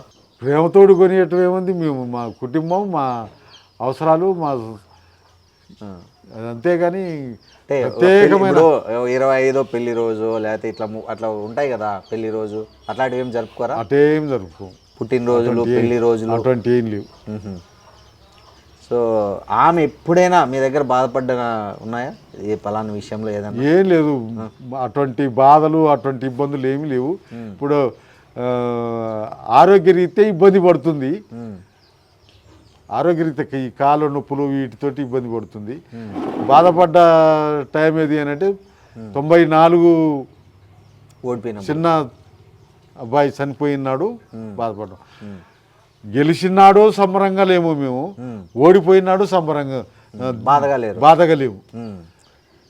ఓడిపోయినాడు, గెలిచినాడు, ఎప్పుడూ ఒక రకమైనటువంటి పద్ధతులనే ఉన్నాం. ఓకే, మీ బయోగ్రఫీని కన్నడ నటుడు రాజ్ కుమార్ కొడుకు ఆయన హీరోగా పెట్టి ఒక సినిమా తీస్తున్నారు. ఆ సినిమా కథ మీకు వినిపించారా? ఏముంటుంది, ఎట్లుంటుంది అని ఏమన్నా మీతో వచ్చి చర్చించారా? ఆ కథ వాళ్ళు వినిపించటం కాదు, మా దగ్గర నుంచి ఆ కథ అంతా తీసుకుని పోయారు. మీరు చెప్పింది రాసుకుపోయారు. మేము చెప్పింది రాసుకుపోయారు. మా పరమేశ్వర్ అనే డైరెక్టర్ మా కుటుంబం నేపథ్యం, పార్టీగా, పొలిటికల్గా ఎంత అడిగారు, చెప్పాము. ఇప్పుడు 3 సంవత్సరాల నాడు, 3 సంవత్సరాల క్రితం స్టోరీ డిస్కషన్ అయింది. వాళ్ళు అంతా అయిన తర్వాత మేము అనుకున్నది ఏంటంటే మీలాంటి ఏ ఛానల్ వాళ్ళు, ఏ పేపర్ వాళ్ళు అనుకున్నాం. లాస్ట్కి అంత అడిగినాక, అంత మేము చెప్పినాక మొత్తం నోట్ చేసుకొని, సార్ మీ సినిమా తీద్దాం అనుకుంటున్నాం సార్ మీ పేరుతోటి, మీ హిస్టరీని, మీ చరిత్రని అని అన్నారు. నేను సినిమా తీయటానికి వీల్లేదు, అటువంటి ప్రయత్నం చేయొద్దని చెప్పాను. అదేంటి సార్? ఎందుకు వద్దన్నారు? సినిమా అనే విషయానికి వస్తే మా నేపథ్యం వేరు, ఆ సినిమాల నేపథ్యాలు వేరు. మేము ఇప్పుడు సినిమాలు చూస్తున్నాం. నిన్న నేను టీవీలో ఎర్ర సైన్యం సినిమా చూసా. ఆర్ నారాయణమూర్తి. ఏంది అది? మరి మీలాంటి వాళ్ళు ఎవరైనా చూస్తే అందులో ఏముందో చెప్పాలి. నాకు అది పూర్తి విరుద్ధమైనటువంటిది. ఇప్పుడు మనం ఏదన్నా జరిగిందాన్ని తీయటం వేరు, జరగబోయేదాన్ని తీయటం వేరు. ఊహించుకొని ఊహకథలన్నీ తీస్తే ఎట్లా? ఆయన కూడా కమ్యూనిస్టే కదా నారాయణ. ఊగిపోతాడు ఆయన్ని కమ్యూనిస్ట్ అని నేను అనుకోను. కాకపోతే ఇలా సినిమాలు తీసి ఏం చేస్తాడు అని దానికొద్ది ఆ కమ్యూనిజాన్ని అబాస్పాలు చేస్తాడు నారాయణమూర్తి. నేను నిన్న చూసిన ఎర్ర సైన్యం సినిమాలో ఇన్ని రోజులు చూసారా? వచ్చిన ఇన్ని రోజులకు ఎప్పుడు వచ్చిందో ఎట్టు వచ్చిందో నీ సినిమాలు కూడా చూడను. నేను ఏదో నిన్న టీవీ పెట్టినా సినిమా స్టార్ట్ అయింది. సో ఎర్ర సైన్యం అనేది కనిపించింది కాబట్టి చూశారు. చూసా. ఓకే. అది ఎంత విరుద్ధంగా ఉంది. ఎక్క- ఎప్పుడు జరిగినాయి, ఏ జనం వచ్చారు. ఇలా మావోయిస్టులు వెనక ఎవడు జనం వెళ్ళేటట్లేరు. ఉమ్, మేము పట్టి కదిలితే మా వెనక జనం కదిలేటట్లేరు. ఆయన సినిమాలో అట్ట చూపిస్తాడా? ఉమ్, అది అట్లాంటి కాకుండా సినిమా థియేటర్కి వీలేదని చెప్పి నేను చాలా సీరియస్గానే చెప్పాను. ఏం చేయాలో వాళ్ళు ఏం చేసిండ్రు, మా పార్టీ నాయకత్వం దగ్గరికి వెళ్ళారు. పరమేశ్ అవును. మా పార్టీ డైరెక్టర్ పరమేష్ మీ నాయకత్వం దగ్గరికి వెళ్ళి వాళ్ళ ద్వారా వాళ్ళతోటి మాట్లాడి వాళ్ళకి ఈ విషయం అంతా చెప్పి ఇది చేసినాక వాళ్ళు చెప్పారు, బాబు నువ్వు ఏం చేస్తావు చేయి, కానీ మేము చూసినాకనే రిలీజ్ చేయాల్సి ఉంటుంది, నువ్వేం చేస్తావు మేము చూడాలా అని అంటే మంచిదని వాళ్ళతో ఒప్పుకొని అప్పుడు వచ్చి మొదలు పెట్టండి అని. ఇప్పుడు ఏం జరుగుతుందో మిమ్మల్ని నటించమంటే సినిమాలో నటిస్తారా? దానికి వ్యతిరేకమైనటువంటి వాళ్ళ మేము దాంట్లో ఎట్టా నటిస్తామండి. అవునా? ఏదో ఒక సీన్ లోనో మన జీవితానికి అది పనికిరాదు. మన జీవిత చరిత్రని ఎవరన్నా పుస్తకాలుగా రాసుకోవచ్చు, ఇప్పుడు ఆ పరమేశ్ లాగా ఏదన్నా ప్రయత్నం చేయొచ్చు, కానీ మీరు దాంట్లో మేము దాంట్లో ఇన్వాల్వ్ కావటానికి సుముఖంగా లేవు, మేము దానికి వ్యతిరేకం. అంటే సినిమాలు అంటే మర్చిపోయినా, మీ ఇన్నేళ్ల జీవితంలో అందరూ కలిసి ఏదైనా సినిమాకి వెళ్ళారా? కలిసి సినిమా థియేటర్లో సినిమాలు చూసారా? అటువంటిది ఎప్పుడు అటువంటి ప్రయత్నం చేయలేదు ఇప్పటి వరకు. మా పిల్లలు ఏమన్నా ఎప్పుడన్నా పోయి చూస్తాను, కానీ మీరు ఎప్పుడు ఇప్పటి వరకు సినిమా థియేటర్ మొహం చూడలే? లేదు. ఎందుకు? ఒకసారి మా పార్టీయే సినిమా చైనాకు సంబంధించిన సినిమా తీసుకొచ్చి ఫ్రీగా అందరికీ చూపించారు, జనమంతా చూశారు. అట్లా 2 సార్లు ఏమో ఇల్లెందులో, ఒకసారి ఖమ్మంలో.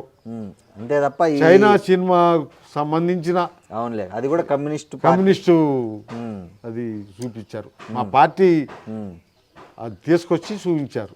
మీ భార్య ఎప్పుడు అడగలేదా సినిమాకి తీసుకెళ్ళు లేదా? అప్పుడంతా ఆమెకెప్పుడు ఇల్లు ఇంటి పని ఇదే సరిపోతుంది. ఆ సినిమా చూద్దాం అనే ఆలోచన ఆమెకు రావటం కానీ, సినిమాకి తీసుకుపోదాం అనే ఆలోచన నాకు రావటం కానీ ఇటువంటి ఎప్పుడు లేదు. ఓకే.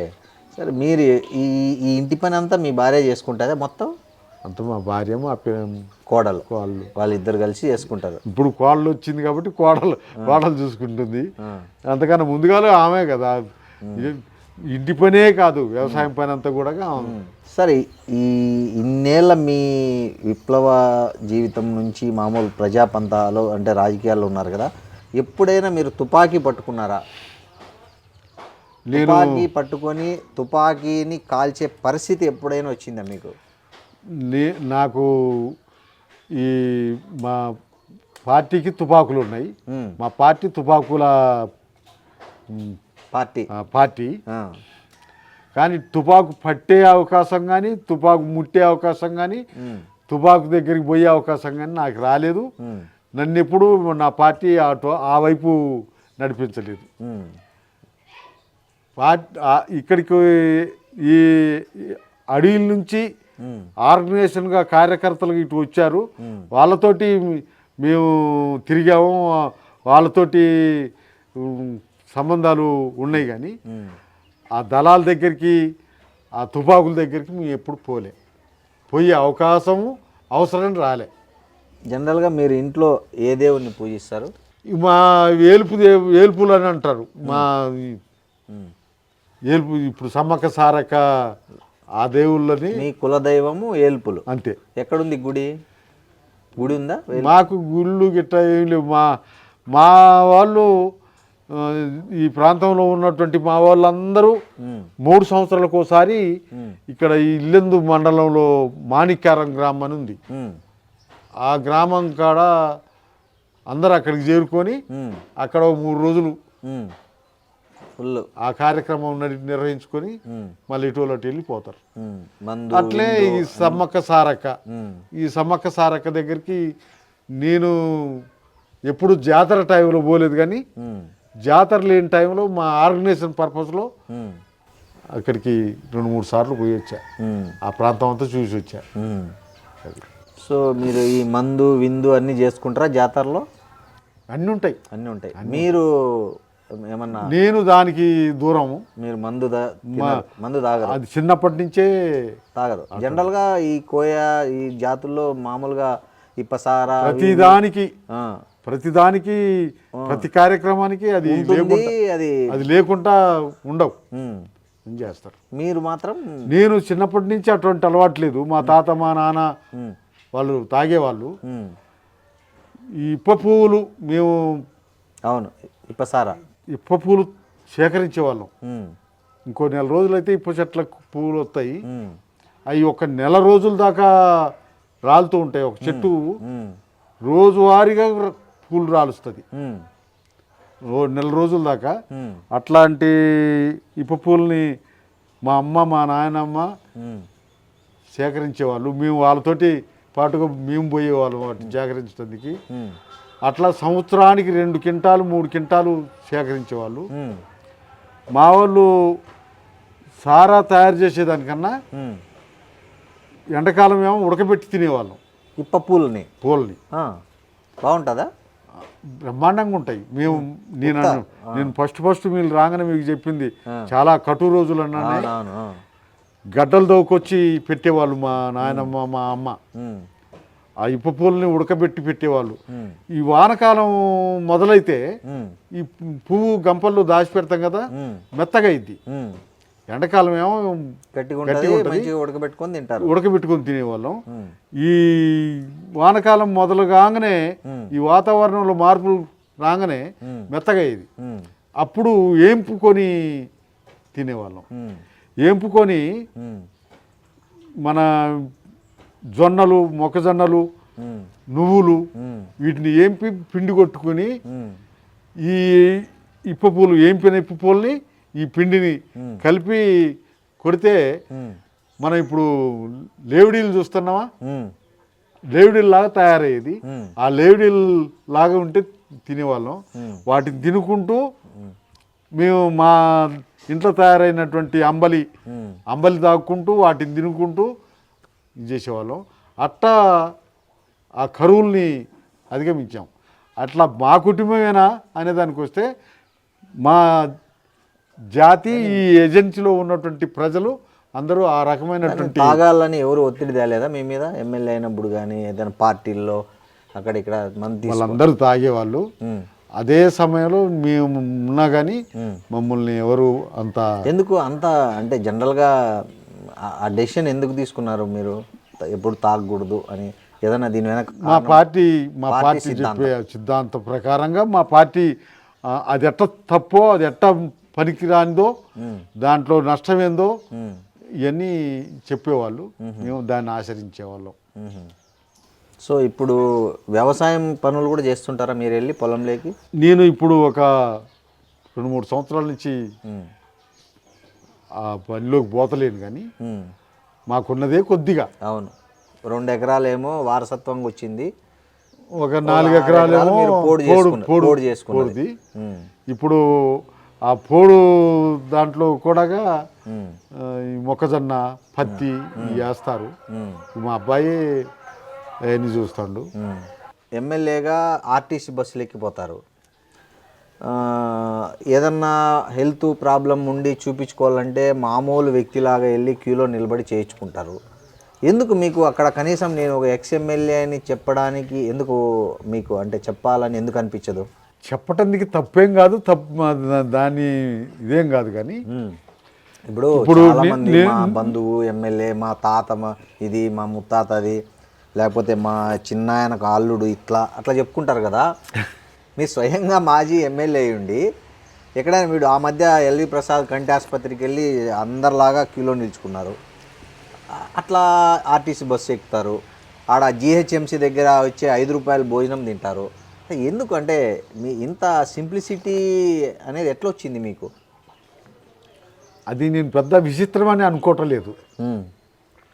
ఇప్పుడు హాస్పిటల్ కాడ పోయాను, ఆ డాక్టర్ దగ్గరికి నేను ఫలానా అని చెప్పొచ్చు పోవచ్చు.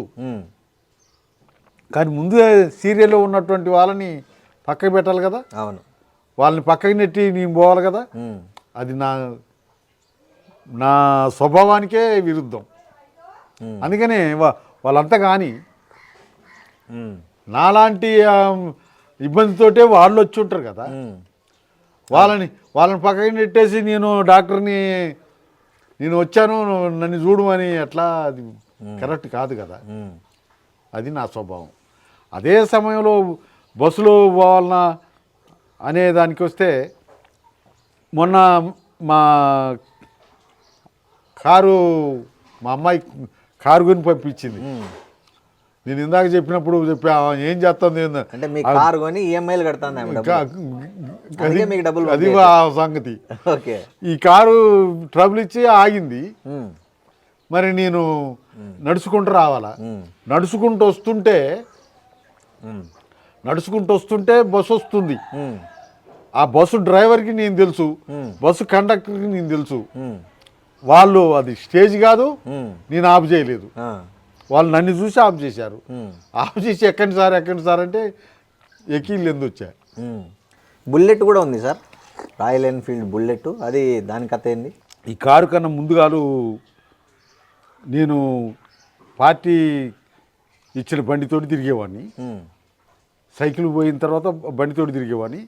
మళ్ళా ఆ బుల్లెట్ నేను తిరగటానికి కానీ మరి మా అబ్బాయికి అవసరం అయింది కదా ఇటువంటి పోవటానికి అని చెప్పి కోఆపరేటివ్ సొసైటీలో లోన్ మీద తీసుకున్న దాన్ని. ఓ తీరిపోయిందా లోన్? అది తీరిపోయింది. ఎన్ని రోజులు పట్టింది? 2 సంవత్సరాల్లో తీరిపోయింది. 2 సంవత్సరాలు. నెలకు 2000 నెలకు 2000 చొప్పున. ఓకే. ఎన్ని సంవత్సరాలు అయింది సార్ బుల్లెట్ కొని మీరు? అది 4 సంవత్సరాలు. నడుపుతారా మీరు బుల్లెట్? ఇప్పుడు దాకా నడిపించిన, ఇప్పుడు నడుపుతలేదు. ఇక కారు వచ్చింది కాబట్టి కారులోనే బయటికి. కారు మీరే నడుపుకుంటారా? డ్రైవర్ ఉన్నాడా? డ్రైవర్ మా చిన్న తమ్ముని కొడుకే నా డ్రైవర్. మీ చిన్న తమ్ముని కొడుకు. ఓకే. సో ఈ సైకిల్ ఎక్కడ పోయింది మీది? మీ బ్రాండ్ సైకిల్? నేను ఎమ్మెల్యేని కాకముందు నుంచి సైకిల్ ఉంది. దాన్ని బాగు చేసుకుంటూ నడిపించేవాడిని. 99లో పక్కన పెట్టేశారు. పక్కకి పెట్టేశాం. అది వారసత్వ ఆస్తి గురించి మాట్లాడుకుంటున్నాం. మీరు ఏదో చెప్తున్నారు, మీ తాతగారు ఏదో పోడు ఏం సంపాదించారని. మాకు సంబంధించిన భూమి 10 ఎకరాలు. మా తాతకు మా నాన్న ఒకడే 10 ఎకరాలు చాలనుకున్నాడు మా తాత. మా నాన్నకు మేము 5గురం. మంచిగా 2 ఎకరాలు వచ్చింది. మనిషికి 2 ఎకరాలు వచ్చింది. అది ఏదైతే మొత్తానికి ఆ 2 ఎకరాలు తలా 2 ఎకరాలు నేను ఎమ్మెల్యే అయిన తర్వాత గవర్నమెంట్ నుంచి ఐటీడీఏ నుండి ఈ ట్రైబల్కి ఇచ్చేటువంటి ఇది బోర్లు, కరెంటు ఇవన్నీ కూడా శాంక్షన్ చేసుకున్నారు అందరికీ. మొత్తానికి వాటితోటి మేము బతకాల్సిన సాలుగాసం పండించుకుంటున్నాం. అట్లా మా తమ్ముళ్ళకి పోడు భూములు లేవు. నేను ఒక్కనే అందరితోటి ఊరోళ్ళందరితోటి పాటు పోడు సంపాదించుకున్నా. ఆ పోడు ఎకరం ఉంది. దాంట్లో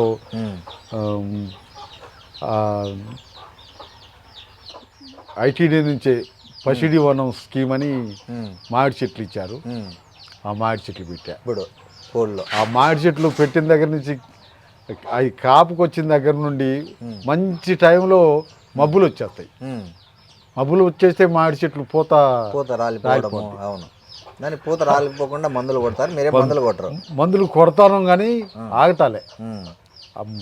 ఆ టైంలో మబ్బులు రాకూడదట. మబ్బు వస్తే కాబట్టి అనువైంది కాదు అది. అవును.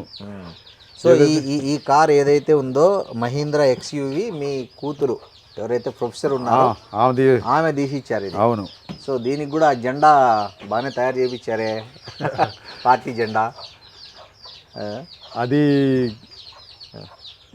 బండి ఆమె అప్పు చేసి బండి కొనిస్తే ఇప్పుడు నేను అప్పుల పాలవుతున్నా.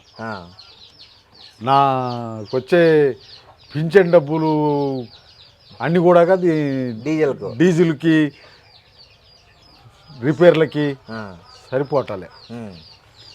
ఇది అప్పు ఉందంటారు, మీకు నిజమేనా? ఎంత అప్పు ఉంది? అప్పు ఈ వ్యవసాయానికి సంబంధించినటువంటి అప్పే.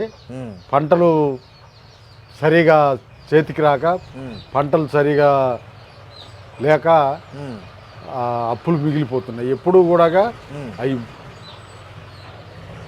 తీరంగా మిగిలితే మేము తినేవాళ్ళం. ఇప్పుడు ఒక 5-6 సంవత్సరాల నుంచి వాతావరణం తేడా వలన ఏదైతే మొత్తానికి పంటలు సరిగా రావట్లేదు. పత్తి వేసినా, మొక్కజొన్న వేసినా బాగా నష్టపోతున్నాం. ఆ అప్పులు తీరక అవి పోతున్నాయి. మా అబ్బాయి పేరుతోటి అప్పులు ఉన్నాయి, నా పేరుతోటి అప్పులు ఉన్నాయి. ఈ అప్పులన్నీ అట్లా పెండింగ్లో ఒక 5-6 లక్షలు అప్పులు ఉంటాయి బ్యాంకుల్లో. సరే, ఒకటి ఈ మధ్య మీరు రేవంత్ రెడ్డిని కలవడానికి పోతే ఆయన కలవలేదని, తర్వాత అదంతా మీ వీడియో వైరల్ అయిన తర్వాత ఆయన మళ్ళీ మిమ్మల్ని పిలిపించుకున్నారు, మాట్లాడారు, ఏదో రిప్రజెంటేషన్ తీసుకున్నారు. ఏం చెప్దామని వెళ్ళారు ఆ రోజు రేవంత్ రెడ్డి దగ్గరికి? ఏ సమస్య మీద వెళ్ళారు? చివరికి ఆ సమస్య చెప్పారా? ఇక సమస్యలు నిరంతరం మాకు ఎప్పుడు సమస్యలు ఉంటాయి. పోడు భూముల సమస్యలు ఉంటాయి, రైతులకు సంబంధించిన ఇవాళ ఈ వర్షం వచ్చింది, నిన్న మొన్న వర్షం వచ్చిన దానికి పెద్ద ఎత్తుగా నష్టపోయారు రైతులందరూ. పంటలు పండించి ఆరబోసుకున్నాయి, నష్టపోయారు. చాలా ఉన్నది, నష్టపోయారు. ఇటువంటి విషయాలన్నిటి మీద ఎప్పుడూ ఆ కార్యక్రమాలు ఉంటాం. మేము రాజశేఖర రెడ్డి దగ్గరికి, రాజశేఖర రెడ్డి గవర్నమెంట్లో మంజూరైనటువంటి దుమ్ముగూడెం ప్రాజెక్టు నీళ్లు, గోదావరి నీళ్లు ఇల్లెందుకు రావాలి? ఆ రాజశేఖర రెడ్డి గారు దానికి మంజూరిచ్చి నిధులు కేటాయించి పనులు మొదలుపెట్టితే ఫస్ట్ ఫేజ్లో ఇల్లెందుకు నీళ్లు రావాలి. ఇల్లెందుకు నీళ్లు వస్తే ఈ ఖమ్మం జిల్లా మొత్తం, ఉమ్మడి ఖమ్మం జిల్లా మొత్తం నెత్తిన నీళ్ళు పోసుకుంటే అట్లా ఒళ్ళంతా పడతాయో ఆ రకంగా పడతాయని చెప్పి డిజైన్, ప్లాను ఇవన్నీ చేసి ఇది చేసినటువంటి ఆ దుమ్ముగూడెం ప్రాజెక్టు నీళ్లు ఇల్లెందుకు రాకుండా పోతున్నాయి. ఎందుకు? డిజైన్ల లోపమా? డిజైన్ లోపం. రీడిజైన్ పేరుతోటి కేసీఆర్ గవర్నమెంట్లో రీడిజైన్ పేరుతోటి ఇటు తీసుకురావాల్సినటువంటి పనుల్ని మళ్ళా సత్తువెల్లి, మళ్ళా గోదావరి పక్కపట్టే పోతున్నటువంటిది జరుగుతుంది. అందుకనే కేసీఆర్ గారికి కలవటానికి వీలు కాలే. ఇక్కడ అన్ని పార్టీలతోటి అఖిలపక్షంగా ఏర్పడి కేసీఆర్ గారికి రిప్రజెంటేషన్ రేవంత్ రెడ్డికి ఇచ్చారు. రేవంత్ రెడ్డి వచ్చిన దగ్గర నుండి ఆయన్ని కలవటానికి, ఆయనకి రిప్రజెంట్ చేయడానికి 5-6 సార్లు పోయాం. ఎప్పుడు పోయినా కానీ ఒక 15-20 వేలు ఖర్చు అవుతుంది. లాస్ట్కి ఒకనాడు ఇక ఏం చేస్తాము అని చెప్పి, నాకు ఇంత ఇదిగా ఉంటుంది అనుకోలేదు. గవర్నమెంట్ అధికారులు, పాలకులు ఇట్టుంటారు అనుకోలే. నేను ఎన్టీ రామారావుని చూసిన, చంద్రబాబుని చూసిన, చెన్నారెడ్డిని చూసిన, కోట్ల విజయభాస్కర్ రెడ్డిని చూసా, రాజశేఖర్ రెడ్డిని చూసా. ఎవరి దగ్గరికి నేను ఎప్పుడైనా మేము ఏదన్నా మా సొంత పనికో లేకపోతే పైరవీలకు పోం కదా, ప్రజా సమస్యల మీద పోయేవాళ్ళం. ఆడికి పోయి మా కార్డు చూపించేవాళ్ళం, మా కార్డు చూపిస్తే పంపించేవాళ్ళు, పోయి కలిసి మాట్లాడి వచ్చేవాళ్ళం. అటువంటిది కేసీఆర్ దగ్గర నుండి మొదలుకుంటే రేవంత్ రెడ్డి దాకా అసలు వాళ్ళని కలవటానికి వీలు కావట్లే. నేను ఆయన ఇంటి దగ్గర రోడ్డు మీద నిల్చున్నప్పుడు మరి ఎవరో మొత్తానికి మా ఫోటో తీసి పెట్టారు, మీ ఫోన్లలో పెట్టారు. నేను ఇక ఆయన వెళ్ళిపోయిండు ఇంట్లో నుంచి. వెళ్ళిపోయిన తర్వాత ఇక లాభం లేదులే, పోదాం పండి అని చెప్పి మేమందరం మళ్ళా కారు ఎక్కి హైదరాబాద్ నుంచి బయలుదేరినాం. మేము సూర్యాపేట దగ్గరకు వచ్చేటప్పటికి మీలాంటి వాళ్ళందరూ ఫోన్లు చేస్తాను, అన్న ఎక్కడున్నావు అని. బాబు మేము వెళ్ళిపోతున్నాం, ఇల్లెందు పోతున్నాం అంటే, అన్న మీరు ఇప్పుడు ఇట్లా అట్లా అని అంటే, మరి అది ఏందో నాకు తెలియదు, ముఖ్యమంత్రి గారిని కలవటానికి వచ్చాం, ఆయన కలవకుండా వెళ్ళిపోయిండు, ఇంకా అక్కడి నుంచి మేము మా ఊరు వెళ్ళిపోతున్నాం అని చెప్పి అన్నాం. అది పెద్ద ఇష్యూగానే అయింది. మళ్ళీ పిలిపించారా? తర్వాత వాళ్ళు వీళ్ళు ఈ టీవీలు వాళ్ళు వీళ్ళు మాట్లాడేదాన్ని బట్టి ఆయన నాకు తెలియదు, నాకు కనపడలేదు, నేను చూడలేదు. కానీ మీరు నిజంగానే చెప్పిపోయారా, చెప్పకుండా పోయారా ఆయనకు? ఆయన దగ్గర ఉన్న అధికారులకు చెప్పాం. వాళ్ళు ఇవాళ కుదరదు, రేపు ఉండాలి, ఎల్లు ఉండాలి అంటే మనకు కుదరదు కదా. మేము వచ్చామని చెప్పి వాళ్ళకి అప్పుడు కూడా ఫోన్ చేస్తే కూడా వాళ్ళు రెస్పాన్స్ కాలేదు. అట్లా జరిగింది.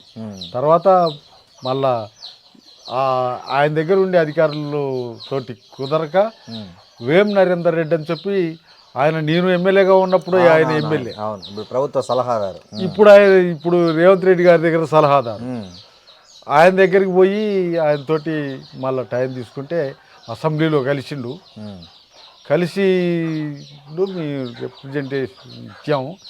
రిప్రజెంటేషన్ ఇస్తే పక్కనే ఉత్తమ్ కుమార్ రెడ్డి ఇరిగేషన్ మినిస్టర్ ఆయన ఉన్నాడు.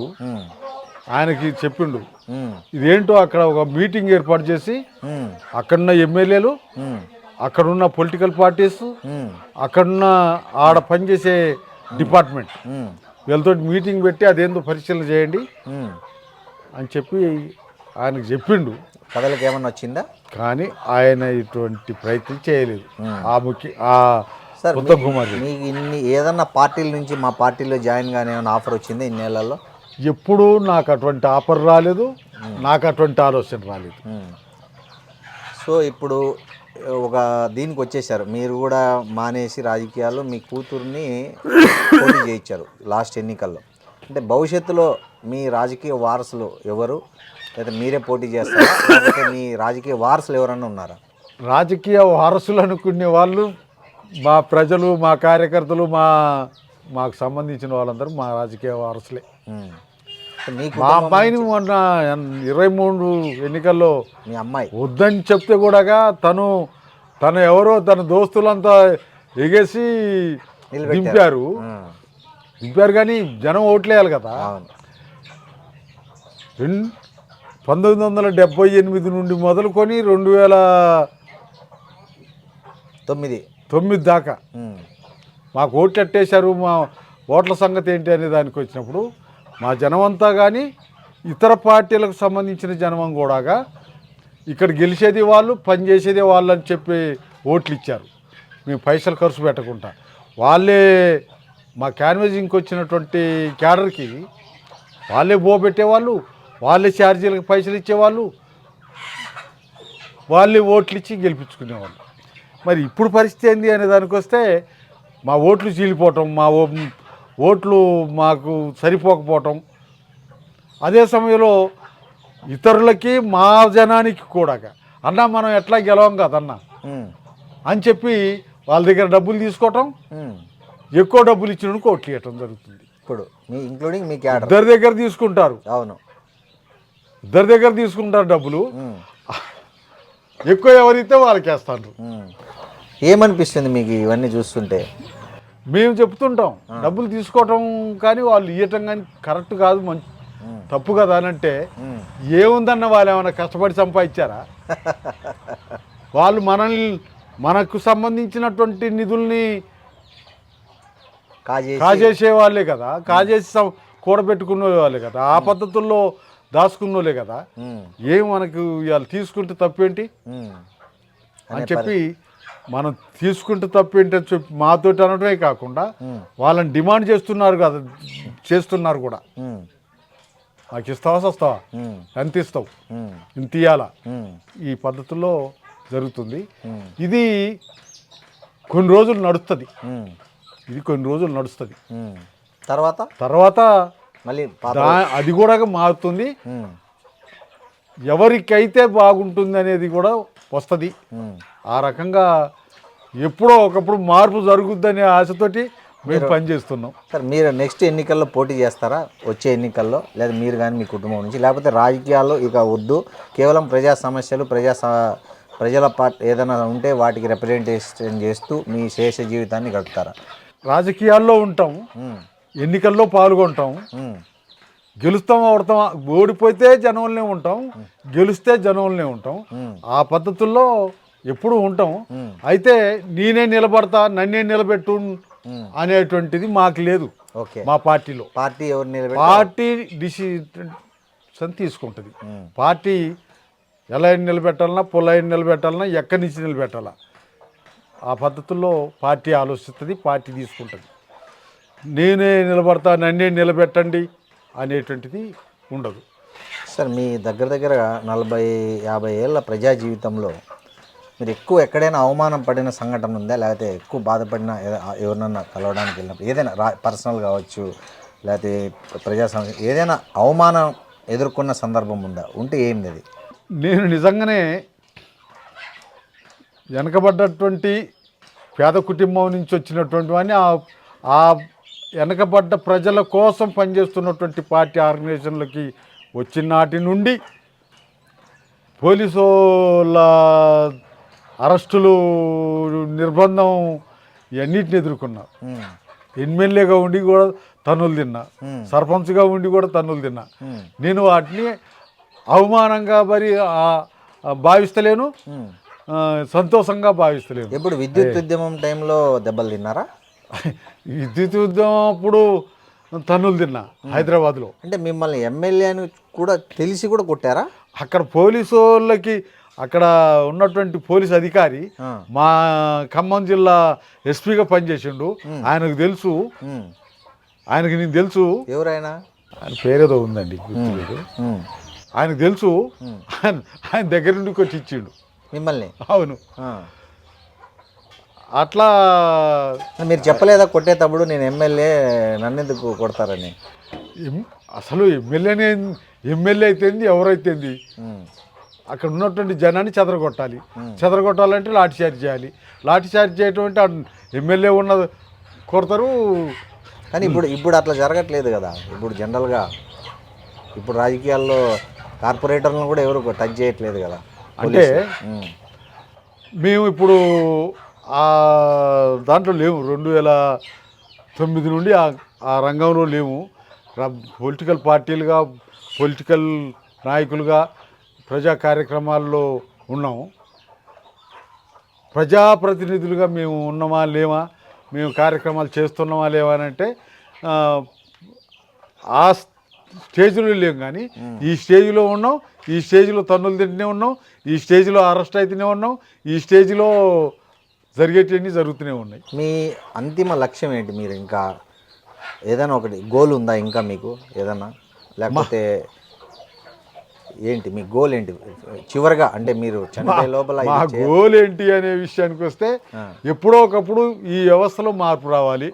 మారుతుంది, మార్పుకి అవకాశాలు వస్తాయి అని మేము ఇంకా నమ్ముతున్నాం.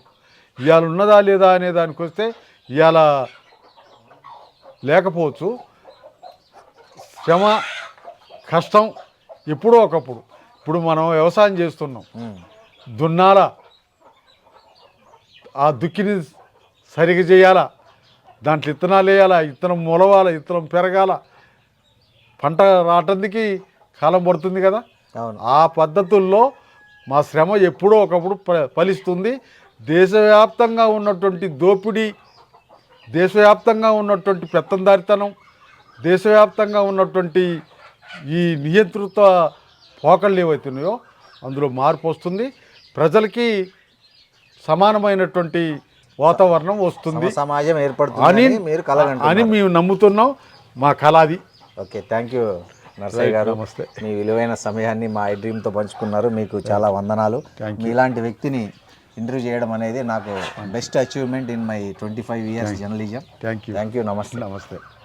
And for more videos, please subscribe to iDream. Please subscribe to iDream. Please subscribe iDream. And please subscribe to iDream. For more videos, subscribe to iDream. please like, share and subscribe to the channel. Congratulations iDream. Subscribe to iDream. Subscribe to iDream. So subscribe to iDream Media. iDream team అందరికి huge congratulations. Please subscribe iDream Media. Please subscribe to iDream.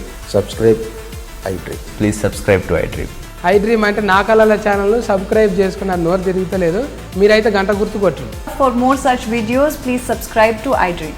Subscribe to iDream. Please subscribe to iDream. Please subscribe iDream Media. Please do subscribe to iDream. Please subscribe to iDream Media. For best entertainment and information, please subscribe iDream. And don't forget to subscribe to iDream.